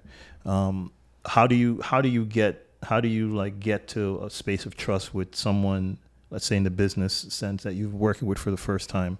Do you look at their history, and like how do you get to that space of trust so you can do the thing quickly? If that Usually makes it's sense, that what way. I'm asking. Yeah, the way usually is through. Right, is through others. Sometimes you come in, someone's working for a major firm or a major company, and there's a level of trust. Yeah. Other times, you can sort it out if it's a problem, right? I recently had to hire an attorney in a different state, and no attorney that I knew one in that state for that specialty. So I'm like, all right, I go into ChatGPT, I'll describe the situation, give me a few firms, and I'm like, okay, I'm going to take a shot. I'll do some basic research. I'll do what I could, but I also know that if it doesn't work, like I can pull the steps back relatively quickly. Right, so I trust myself. I trust myself to know. I know what it's supposed to look like. I know what a good quality product is in this domain. This is someone in a different state. Good. I'll find out quickly, and if needed, I'll be able to backtrack my steps and move in another direction. Right. So sometimes it's that because I don't have a choice, but usually it's people. Usually you're going. This person who knows that person and says, okay, you know him. Good. I'm gonna go with that. Yeah. I hear that. But trust is built, in my experience with trust is built when one person is vulnerable and the other person is taking advantage. Like that's the way trust is built, is when you expose a vulnerability. That's why very often people, when they get screwed, I've gotten screwed a lot, I'm sure you have as well, you feel bad afterwards, like, oh man, I should have never done that. Yeah. It's like, no, you actually created an opportunity to build trust, and the person didn't. But if you do that twice, and one time someone screws you, and the other time you build trust with someone, and then I know what you do. I know exactly what you do if I'm vulnerable. Now I trust you. That's what trust actually is. Yeah. Yeah, you're preaching to the choir, as they say. That's happened to me before, which helped me, kind of make that internal law or personal law of like no business with desperate people, because I've gotten screwed like that before, for sure. So there's an episode where I talk about We spoke. and you tell me like it's my, like we were talking and it's like realizing like, oh, it was me, it was on me, not staying true to what I believe and doing that. But this sidebar, I'm not sure what the climax is here. I thought about that same situation before where I was so blind, like I didn't see the desperation, or I saw it maybe and didn't want to believe it, and I still went forward and I got screwed. And then as I was thinking about it recently, the person in that deal is also like a master manipulator, which I've never really known a person for a long time, and I've seen the manipulation at work time and time and time again. That's how they got me this last time. Because you don't know him. You ask me about him, I'll tell you I'll tell you with a heartbeat. But when I was on the ground or whatever, in the midst of it, whatever, that went out the window.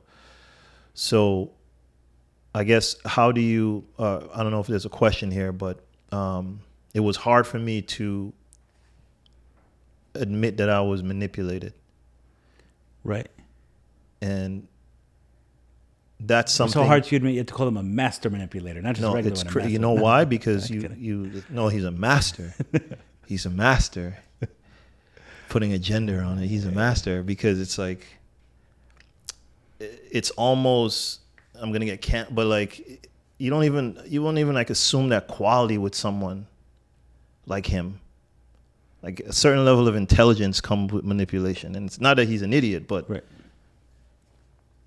Like, so what's the question? I don't know what the question is, but the feeling is I felt like I was smarter than that. So I guess maybe a question to segue is, has money ever outsmarted you? Yeah, for sure. Listen, I've got screwed in so many different ways, right? And continue to make mistakes. There are mistakes that I'm dealing with today. I'm like, how did I not see that? Like once you see it, then you ask yourself, how did I not see that before? But I think, one of the one of the qualities, you talk about making a vessel, one of the qualities in Judaism, there's a term that's often used. It's like a, I don't know, an abundant mind or a broad mind, right? That we can like not get like too focused on detail, not get lost in crap, right? So for example, there's a much more abundant thought process that a car left the parking space and I can now, right? Right. Something bigger can come in, right? It's broader. It's not as fear based. It's not as small. It's not so restricted. There's room for things to happen. So even when it comes to getting screwed, so I'll share a story recently. So I was involved in a lawsuit and it was like bugging me. I'm like, what is this? Like, why? From like a spiritual perspective, like, why is this here? Like, what is this? What is this thing? What did I do to deserve this thing? Like, why am I, like, I'm doing good. Like, why am I spending time on this thing? Time, money, energy. And then I did a session with this guy, Nassim Forma. He's a TAT. And just on this, I said, hey, like, I'm sitting with this thing. Maybe I'll do a session. Right? And I've done a number of different times. I've had him on the podcast a couple times. Just cool, just like this thing works. And as I'm doing it, you know, things just come to the surface and two different memories come up. So one memory is going back a bunch of years ago. Someone sent a phishing email to our company. They got in, whatever, created some problems. One memory comes up. Second memory that comes up is going back a bunch of years ago. We had come to Miami. We didn't understand the landscape. Over here at territory, right? You think you have an alarm. You think you have a lock on the door. You think you're safe, right? Someone breaks in, steals some merchandise, right? Very, very, very disruptive. Super disruptive. You come to work, your bay door is blown off the wall. Right? You're dealing with what you're dealing with. And as those came up, right, in this session, I'm like, okay, sitting where I am now, right, which is a broader perspective, right, than just broader by the passage of time, right? And I'm looking 5 to 6 years later at this hack, 15 years later at this break-in. Like, how do I view those today? And the way I view it today is, hey, I had a small amount of inventory to protect, relatively. Felt like a lot at the time, but a small amount of inventory to protect. And I knew nothing about security. You know how I found out about security? Got broken in. Yeah.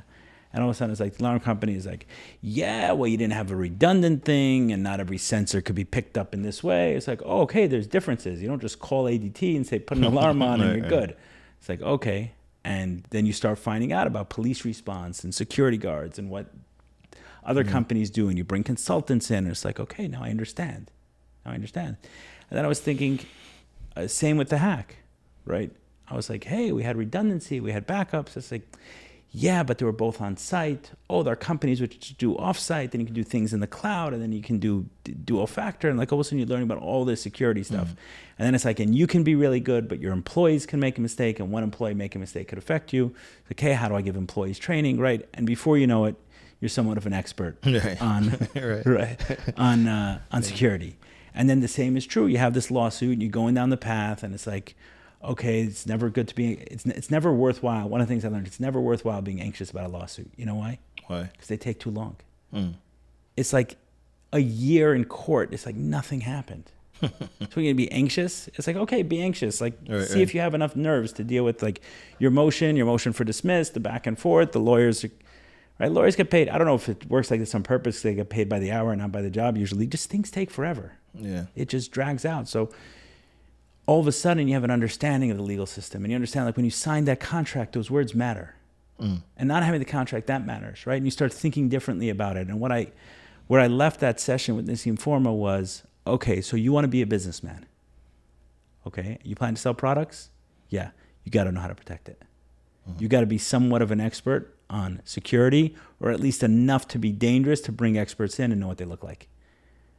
You want to have a company with a bunch of employees? It's going to sell stuff on the internet. You're going to use the internet. You got to have somewhat of an expertise on internet security, cybersecurity. You can't. It's wishful thinking to be able to operate in the world without that. You wouldn't Right. you wouldn't go to sleep at night without locking your doors. You're not going to not have security if you have millions of dollars in inventory. You're not going to not have cybersecurity and some understanding if we're in 2025 and you're trying to do something even remotely significant. Then you're not going to anticipate doing business in America and not having some understanding of the legal system. The reason I bring that up is because in each one of those, someone can get thrown off the horse. You can just like break in, boom. I know people went out of business after things like this. Too stressful, to this, to that, out. A hack, too stressful, to I don't want this. Why'd I do this? Get me out of here. And that's, to me, the way I look at it. And the same when you talk about the story of the master manipulator is, yes, that's what it takes to be a vessel for abundance. You want to be a vessel for abundance. Understand these. Understand how to protect it. You have something everyone wants. Everyone's waking up in the morning trying to figure out how to make money. You've accumulated it. Right. You're a target. Figure out how to protect it. Right. Right? These are things that come with it. You wouldn't give your kid inheritance. Right. Here, like I worked my whole life. Okay, here's my life savings. Okay, and no instruction on protection. Right. You'd just be foolish within a very short time. And part of that protection is from manipulators. People are going to be coming at you. And some manipulate through threats, and some manipulate through guilt, and some manipulate through beauty, and some manipulate through whatever. Promises. Right. Promises, whatever. Manipulate in all ways. And you learn how to deal with that. And each one who comes, say what doesn't kill me make me stronger. Well, if you're still in business, you're still here, you're good lesson. Yeah. Those are your best teachers. Best teachers. Yeah, always. I got a question for you, but a bit on this master manipulator before I go is the reason, like the thing that threw me off the most and that made me feel like smacking my head is that the way the manipulation worked is it's so good it's working on me right now. He's so good it's work because like I was gonna say, like I don't even know if he knows, but he has to know, right? But he kind of positions himself as like the idiot, and not an idiot in the sense that he's not smart, but like the wishful thinking idiot, you know. And it makes you want to like the ploy is like you're well intended, but you have obvious blind spots. Let me help you. Right. And that help comes from like, okay, I'll give you some advice or I'll. So you're making one, right. You're making one mistake. I can already see the way you're talking about it. We can kind of cut through it. Yeah. Right. The problem is you're taking it too personal. You're taking the whole thing too personal. And that's why when you're taking something too personal, that's the small mindset. Just expand the mindset. And more expanded mindset is you gave the guy an opportunity to build trust with you. He didn't. And I would do it again for the next guy. And you're going to find your soldiers around you. As you build, you're not going to build alone. You can't build alone, right? So you're going to need loyal people to you. The only way you're going to find out who's loyal to you and who's not is by giving them the opportunity to screw you. That's the only way to find out. Because trust is built when you're vulnerable and exposed to someone. Otherwise, how do you know if you can trust them? Right. So I was vulnerable and exposed to this person, and what did they do? Right. Did they negotiate the best deal they could because I was out of town and I had no choice and I had to do what I had to do? Or did they see that vulnerability and shore it up and protect it? And if they did, then you say, you're my guy. And then that's who you build with. That's who you end up flying with. Yeah. So where you're getting stuck on this is that you're feeling like an idiot. You're not the idiot. Do the same thing again. Do the same thing over and over. He's the idiot because you're on a rocket ship. Yeah. And he focused on getting crumbs instead of building trust with you, and then he can get 100%, real stuff. So 100%. And these kind of things, I'm glad you brought up that example. These kind of things are what I find are the difference between those who have more success and those who often don't. Is if we get stuck on these little things, if we get stuck on the hack, if we get stuck on the break-in, if we get stuck on being manipulated by someone. No, that's not on you. It's funny because I was thinking about it today because in the last podcast you brought up that I once drove a Bentley, right? And somehow it came up in my mind today, and I hated that car, man. Oh man, I hated that car.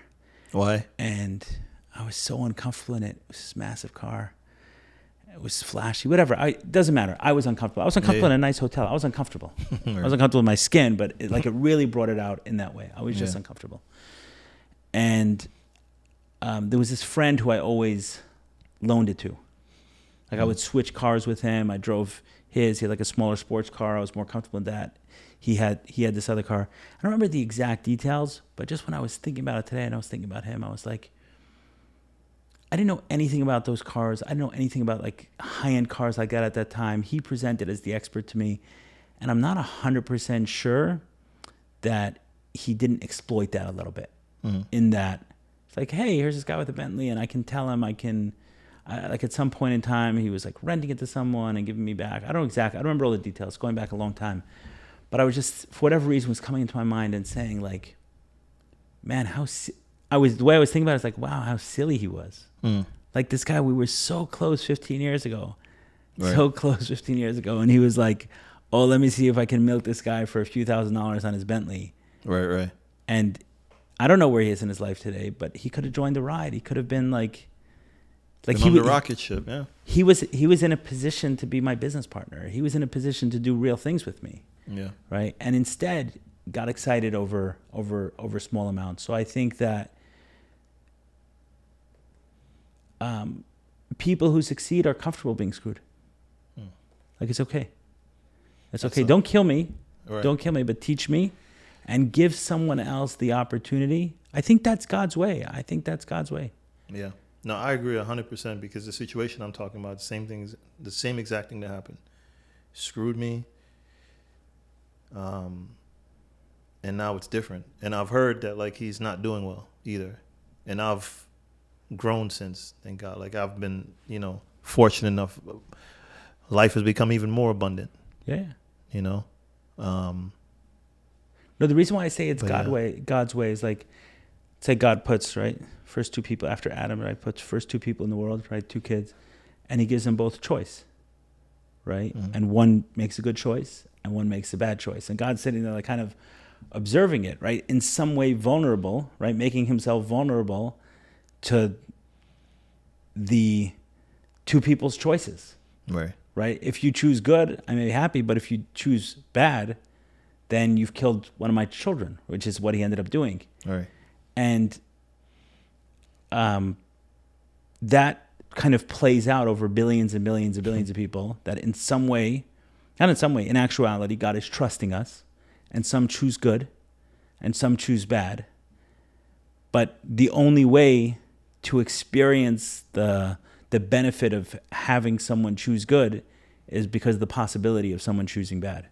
So the only mistake you'll make with this master manipulator, so you look back and you can say, okay, when did I know? When could I have known? How could I have spotted it sooner? How could I have protected myself? How could I make sure it wasn't so bad?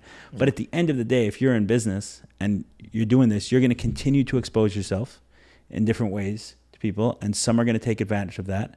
And your job is just to kind of control the exposure without limiting the opportunity, right? So it's like, okay, how much can I limit the exposure so that they do? And you're continuing to set up opportunities for people to either build trust with you or the opposite. Right. And those who don't, move to the side. And those who do, now you can work closely with them and you say, you've earned my trust. Earned my trust how? By not doing what the other guy did. Right. But if you blame yourself for what the other guy did, you never get the opportunity to experience this guy. I hear that. Amen. I like that. If Ellie Nash if you woke up tomorrow morning and everything was gone, wiped out, you had to start from scratch, what are you building and why? Like practically speaking. You smirk, but like. No, I'm smirking because like that's the kind of question to like end the podcast with. Let me think about it, 'cause that's a good question. Right. That's a really good question. That's a meditation. That's a journey. But straight line it. No flowery language. Even as I'm thinking about it, it's like I wake up with 4 kids also. Yeah, and looking at wherever you're at with your relationship with money and that merger, like you have to look at it through that lens. So you're still you, wherever you're at in that journey, but you got to start from scratch, from zero. Right. Do I have the responsibilities, the bills, the other stuff like that? You're loading me up here. Sure. Yes. Well, no. Right. That's I different. can't No. say that. Yeah, you can't. Can't do that because yeah, then it just because then you have it creates too much like desperation, responsibility, Right, commitments. right. Right. That's tougher. flying But solo. Just you, So just me. Just you- all I have is like your phone, my brain, my skills, and a phone, Just yeah. simple.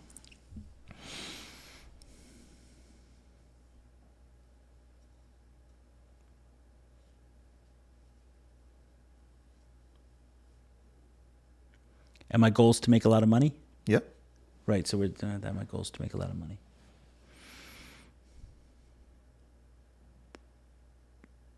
To thrive, brother.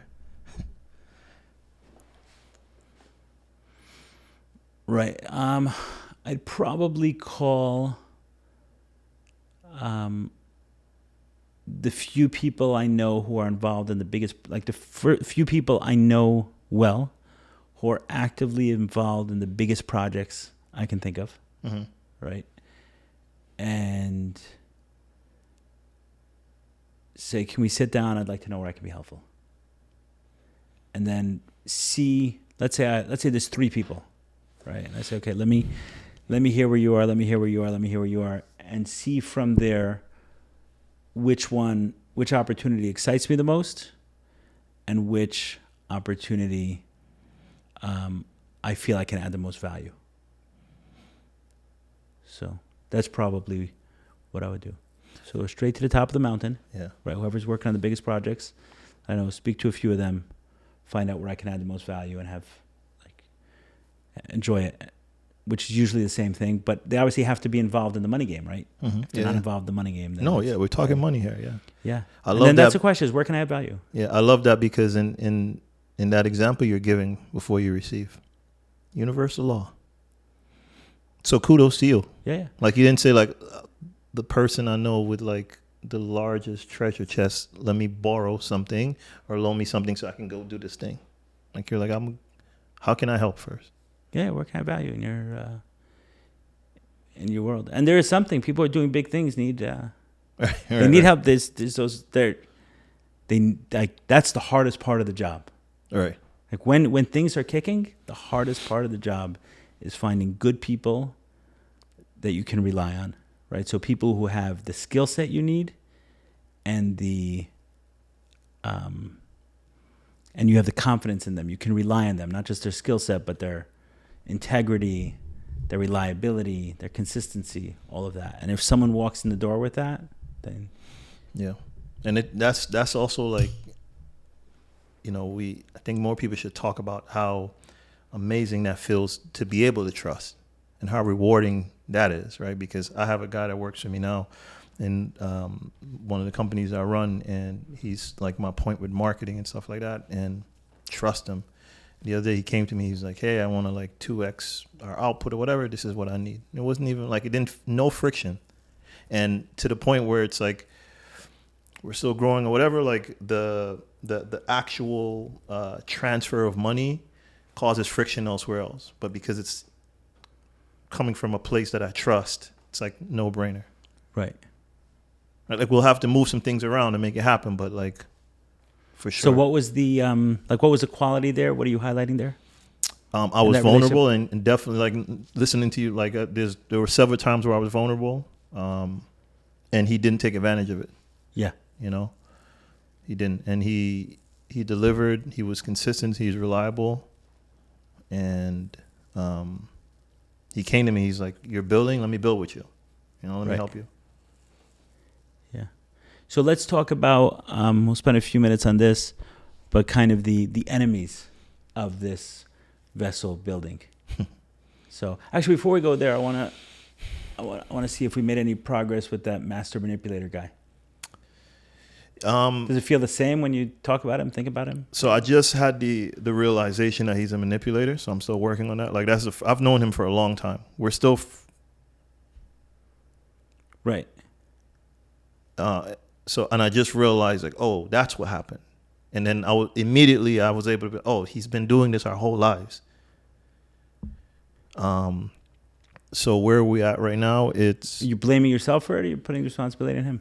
No, Because a few minutes ago you were blaming yourself. yeah, a few minutes ago I was blaming myself, and then like when I thought about it at first, like, or when I realized that, oh, it was like his game is manipulation, I felt like, ah, man, I didn't spot that. I should have spotted that. I've known him long enough. I've seen the pattern.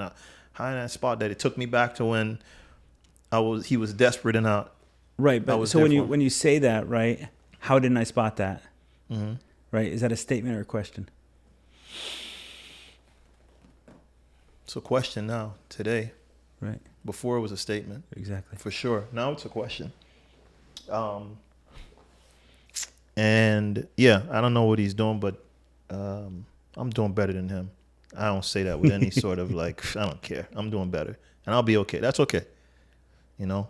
And it's funny because I've always told him that like this thing that we're involved in, it's less about the physical. It's more like spiritual and energy, and like there's a universal law there. Like whatever you put out, you're gonna get back. And I used to tell him, like,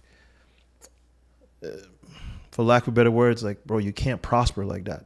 It's not gonna happen. You can't do that and expect to get, you know. And he would always say, yeah, I hear you.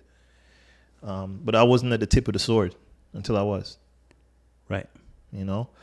But yeah, so wherever he's at, yeah, good luck and Godspeed. But yeah, that's where we're at. And now I recognize that. Now it's like, you know, like the other day someone came to me, they were like in a crunch and needed some money or whatever, no question. And that person has been stand up, loyal, honest, dependable, has been there for me when I needed him, and it was a no-brainer. And I was blessed after the fact. That was directly related to that. So, yeah. So let's spend a few minutes on kind of the opposite of it. What chips away at the vessel? What are some of the qualities that... Ego definitely can chip away at the vessel. What do you mean? Meaning the ego has a way of thinking it's protecting you. So it'll tell you to hold on when you need to soften your grip. So that can chip away. Like it'll tell you like, no. Stand here, don't move, when you need to like take 1 or 2 steps to the left. I think lack of discipline as an idea, as like a big word, and also like practically speaking, because we all know like what we shouldn't be doing, like what's preventing us from getting to the next level, the next spot, like the thing that we should be doing. We're clear. Everyone's clear on it. And having that self-discipline is important. Like I know who I am when I'm disciplined. Right. Beast. When I'm not, like I know. Like I'm like, oh, right. I'm not doing that thing. You know? That's what comes up for me. What else? I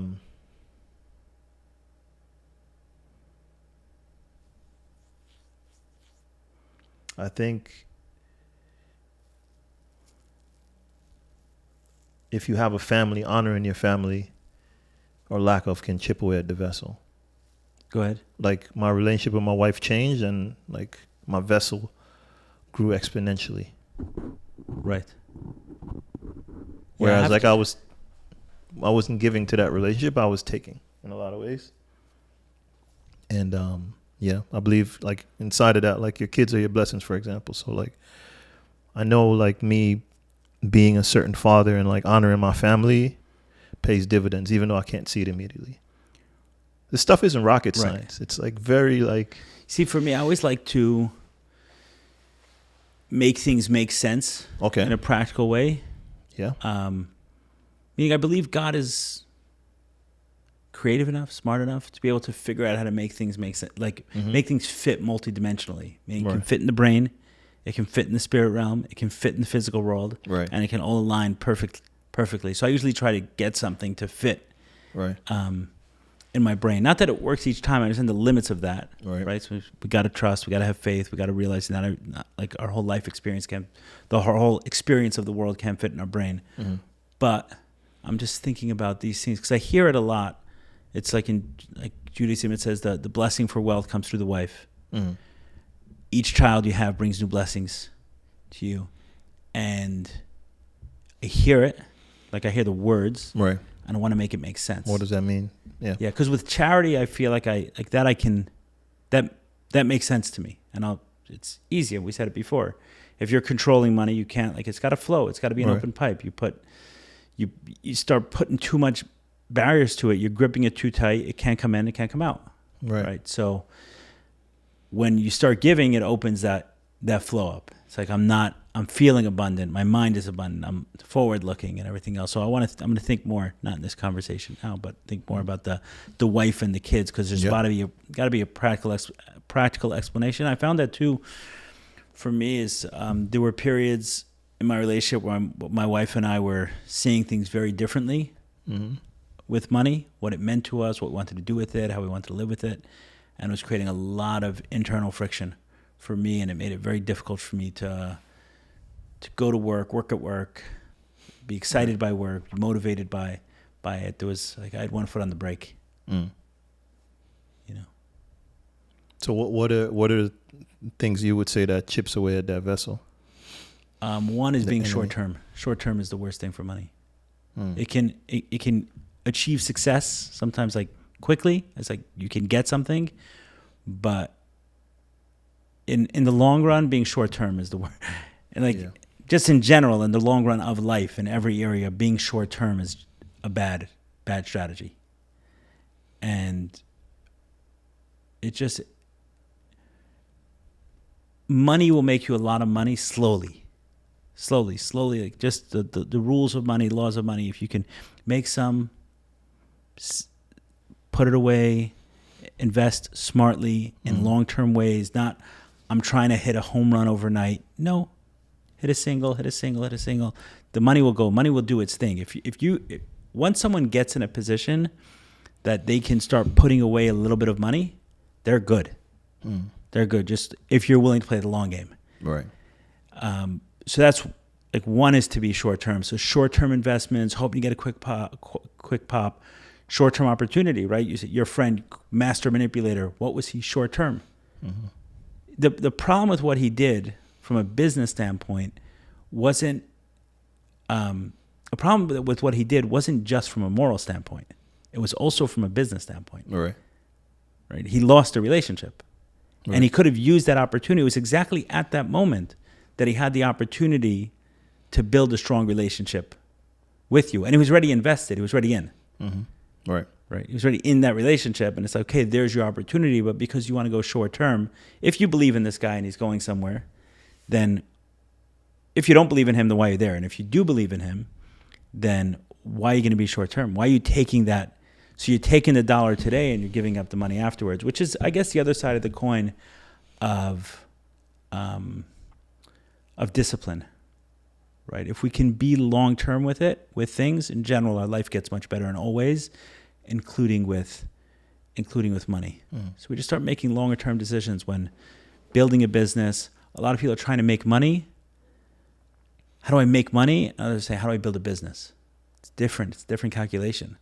Different calculation, right? So when you're sitting there and you're saying, like, do I put that little extra into this to make it a great product, or do I save a little bit? Do I shave some off the top? And you're like, no, I'm not trying to make money. I'm trying to build a business. Right? I want the name Scarlet Road to be synonymous with something, so that 2, 3, 4, 5 years down the road, someone wants something, they come to me and I can deliver that. Right. And they know me for that. And then where's your value? Your value is not in the $1,000 extra or $10,000 extra you extracted from a client. It's in your business. Right. Say this, like, I've invested in that business. I've invested in it, right? So not being short term, not trying to make money. I'm trying to build a business. So that's one. That's just a huge difference in mindset. And then an enemy of all enemies of all enemies, entitlement and jealousy. Enemy of all enemies. Unpack that for me. I hear you. Yeah. Like, jealousy would just destroy everything someone has. Right? You can't build. You can't create any success. You're always looking at someone else's ledger. You're always looking at the other side of the table. You're always trying to get your feeling there. You can't build abundance. You can't be in abundance, right? You're always, right? right? So someone who's feeling jealousy, he's going to screw it up at some point. He's just going to mess it up at some point. Like no matter how good things are, no matter how well things are building, if you're swimming in jealousy, if someone's swimming in jealousy, they're going to screw it up.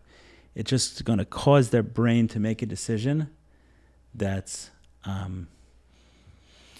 short term, right? That's to the detriment of theirs, because again, they're not getting into that. If someone's swimming in jealousy, they're not in that abundant mindset. They're not in that space of like, this is good, this is working, right? Which is the mode you want to be in order to succeed. Right. And that makes me think about like getting, the work there would be getting to that primary emotion that jealousy attaches to. Because I don't think jealousy is a primary emotion. I don't think so. I don't think that's the thing that you It's a fear. It's right. Fear would be the primary emotion, right? So I think I heard what you said last time about jealousy, that someone feels that when they have the opportunity, right? So it reminds them, hey, I have the potential to do that, and they're jealous of it. I think it often happens when someone feels like what they have, like it's a fear of loss. So they're afraid of what they have. They can lose. They don't really have it. They didn't earn it, and then they get jealous of the next person. Right. Versus, hey, what I have, I earned. What I have, I know it's mine. Right. What you have is not the money you made. That's not what you have. It comes and goes. You make more, you spend more. But what you have is your skill set. What you have is your what do you call it? Like your portfolio. Mm-hmm. Right. That's what you have. Mm-hmm. So you put your portfolio on. That's your value.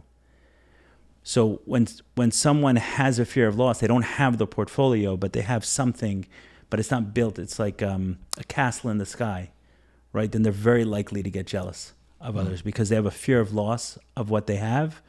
And then when they look at someone else, they say, oh, you have what I want. Really, it's almost like they're jealous of themselves, right? Because like what they have, they don't feel they should have. They don't feel solid in it. So because of that fear of loss, then it often inspires jealousy towards someone else where they don't believe that person has the fear of loss. They believe that person can do something about their fear of loss. But someone who's operating from a space of earned, I have it, I earned it, I know it, it's mine. Like this is mine because it's mine. I'll wake up tomorrow morning and I still have a level of confidence. I can do this again. I can repeat these steps.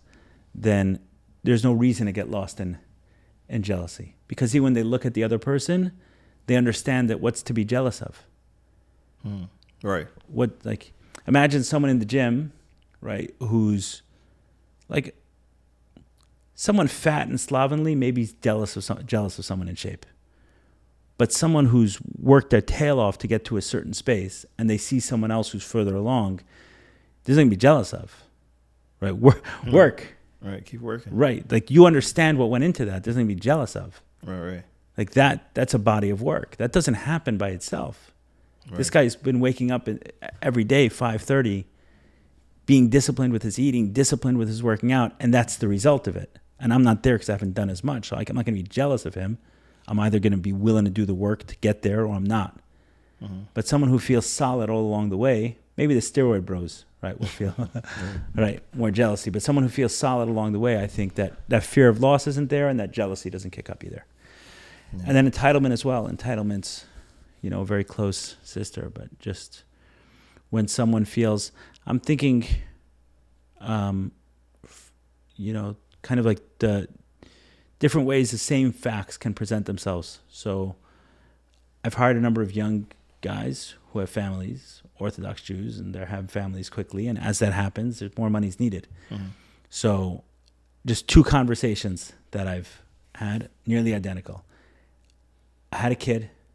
Life is more expensive. I need more money. I had a kid. That's conversation one. Conversation two. I had a kid. I obviously have to earn more money. I was thinking there are these few areas that I could probably help the company with. Is there a way that I can take on more responsibility and earn more money? Right? One is entitlement. Right. One is responsibility. I have responsibility to make more money, how could I work with you to achieve that goal? The other is like, I need more money, and I'm entitled to it because of that.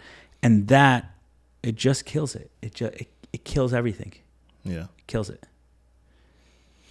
That makes me think it might be an interesting segue, but there's this phrase, you've probably heard of, that in life we don't get what we deserve, we get what we negotiate. Okay. How you feel about that?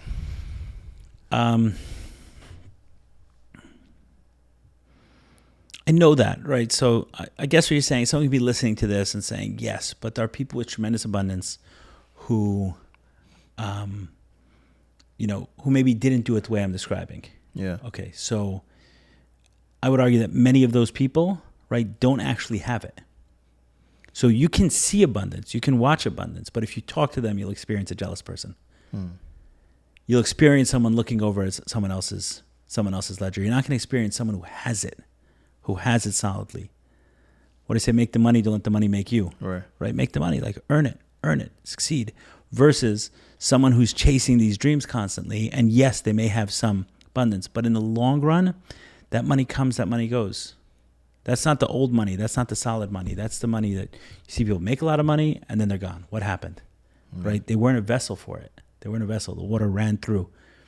It was somewhat of a vessel, but there were cracks in it, and it took a little longer to seep through, but they were not a solid vessel for it. So, and that's a difference between short-term and long-term. What are you going for, right? The drug money exists, and the drug money exists at many different levels, right? You've seen that. And then, my approach is my approach has been just like, meet me when I'm 75. Like I hear you, I see you, and just let's meet when we're 75. I like that. So I think the major takeaway is to be the vessel and build that vessel with like intentionality. And the relationship with money is everything except actual money. Has everything to do with everything except actual money. Yeah, and I've seen a lot of it. A lot of people get lost it. I've seen a lot of it. I've seen a lot of the fast money. Fast money, the money that comes and goes and comes and goes, and it's flat. It's like it's flashy and flashy. It's just like it's a flash, and it like attracts attention, like in both ways. It's like all of that, and it draws a lot, and people are going after that. I don't think it's what you're after. It's certainly not what I'm after. But there is a way to mobilize money, though, right? Like there is a way for me to say, not literally, but like I have this, and then that begets new opportunities. Sure, like what you're talking about, negotiate for, right? Negotiate, and you and I have had these conversations, is right, and you're going to have some of this with your background where you may not feel deserving of things.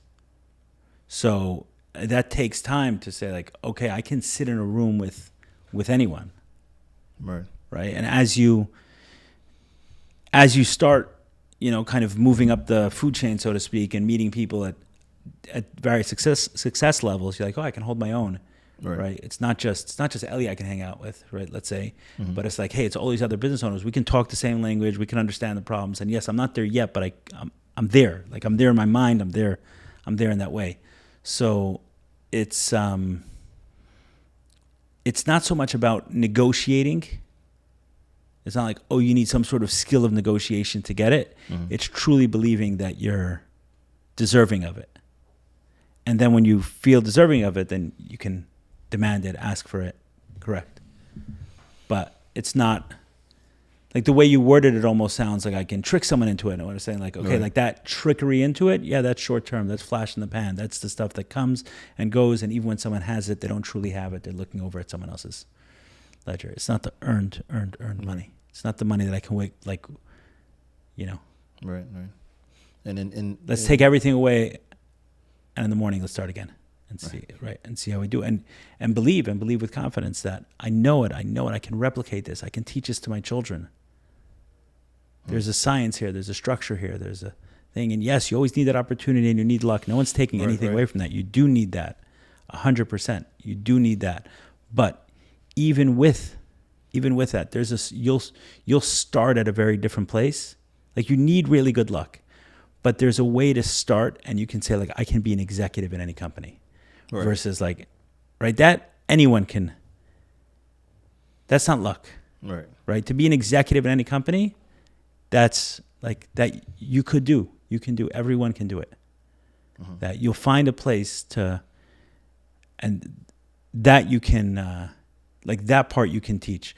What happens when it's like, oh, the idea you worked on suddenly becomes multi-billion? Okay, that is what it is, right? There's definitely luck attached to it. And what happens when you're an executive in a company and that company takes off, right? Okay, fine. There's luck. There's definitely luck that's attached to it for sure. But I think I quoted this last time. Arnold Palmer says, funny thing, the more I practice, the luckier I get. So there is a part of it that's like we can through skill, through structure, through hard work, through building, like a solid skill set, we can fight at a different place in the mountain. Some are fighting in the valley and some are starting to fight the mountain. We all have to fight, but we can set ourselves up to fight there. And you'll see it most likely with your kid. You'll be able to show them basic things so they don't need to start at the bottom. And even if they do, it's like, okay, you're going to go through there, but instead of spending 4 years learning that lesson, let me teach you how to learn in 3 months. Right. Right. You do have to have some basics, right? There could be some things. If I bring my son into the business one day, yeah, I'll put him in every area of the business, every single area of the business.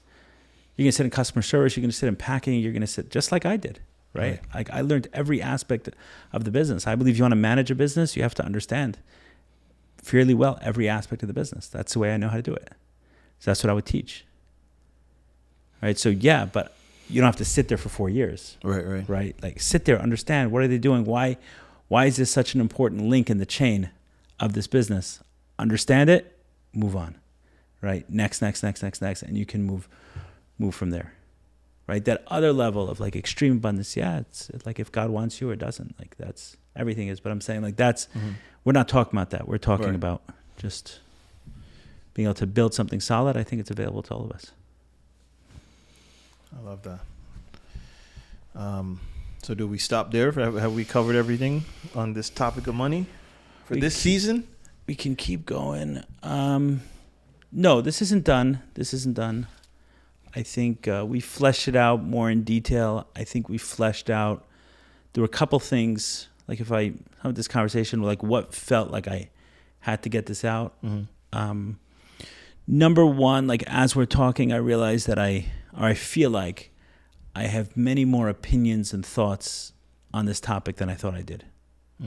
Right? It's just like it's inside me, but I don't usually talk about it. I'm not usually having these conversations. So one, that was helpful. The second is just like we're in relationship with it anyway. We all have to get over ourselves. We're in relationship with it anyway. So once we're in relationship with it, then once we're honest about the fact we're in relationship, then we say, okay, so what is our relationship with it? We're in relationship. What is it? Are we overwhelmed? Or like, are we losing ourselves in this relationship? I gave a few examples of how. I'm sure others can think of other ways. And the third is that withdrawing from it is not holy. Withdrawing from this relationship is not aspirational. It's not holy. It's not good. I know it's celebrated and there's an eat the rich mentality. No, it's not celebrated. It shouldn't be celebrated. There's tremendous things we can do with money in this world. And if we want to do tremendous things in the world, it takes money. And we should lean into that. We should lean into that relationship and not celebrate withdrawing from it. Amen. On that note, we will continue this conversation. It's not over. It's not over. Thanks so much. Thanks, Ryan.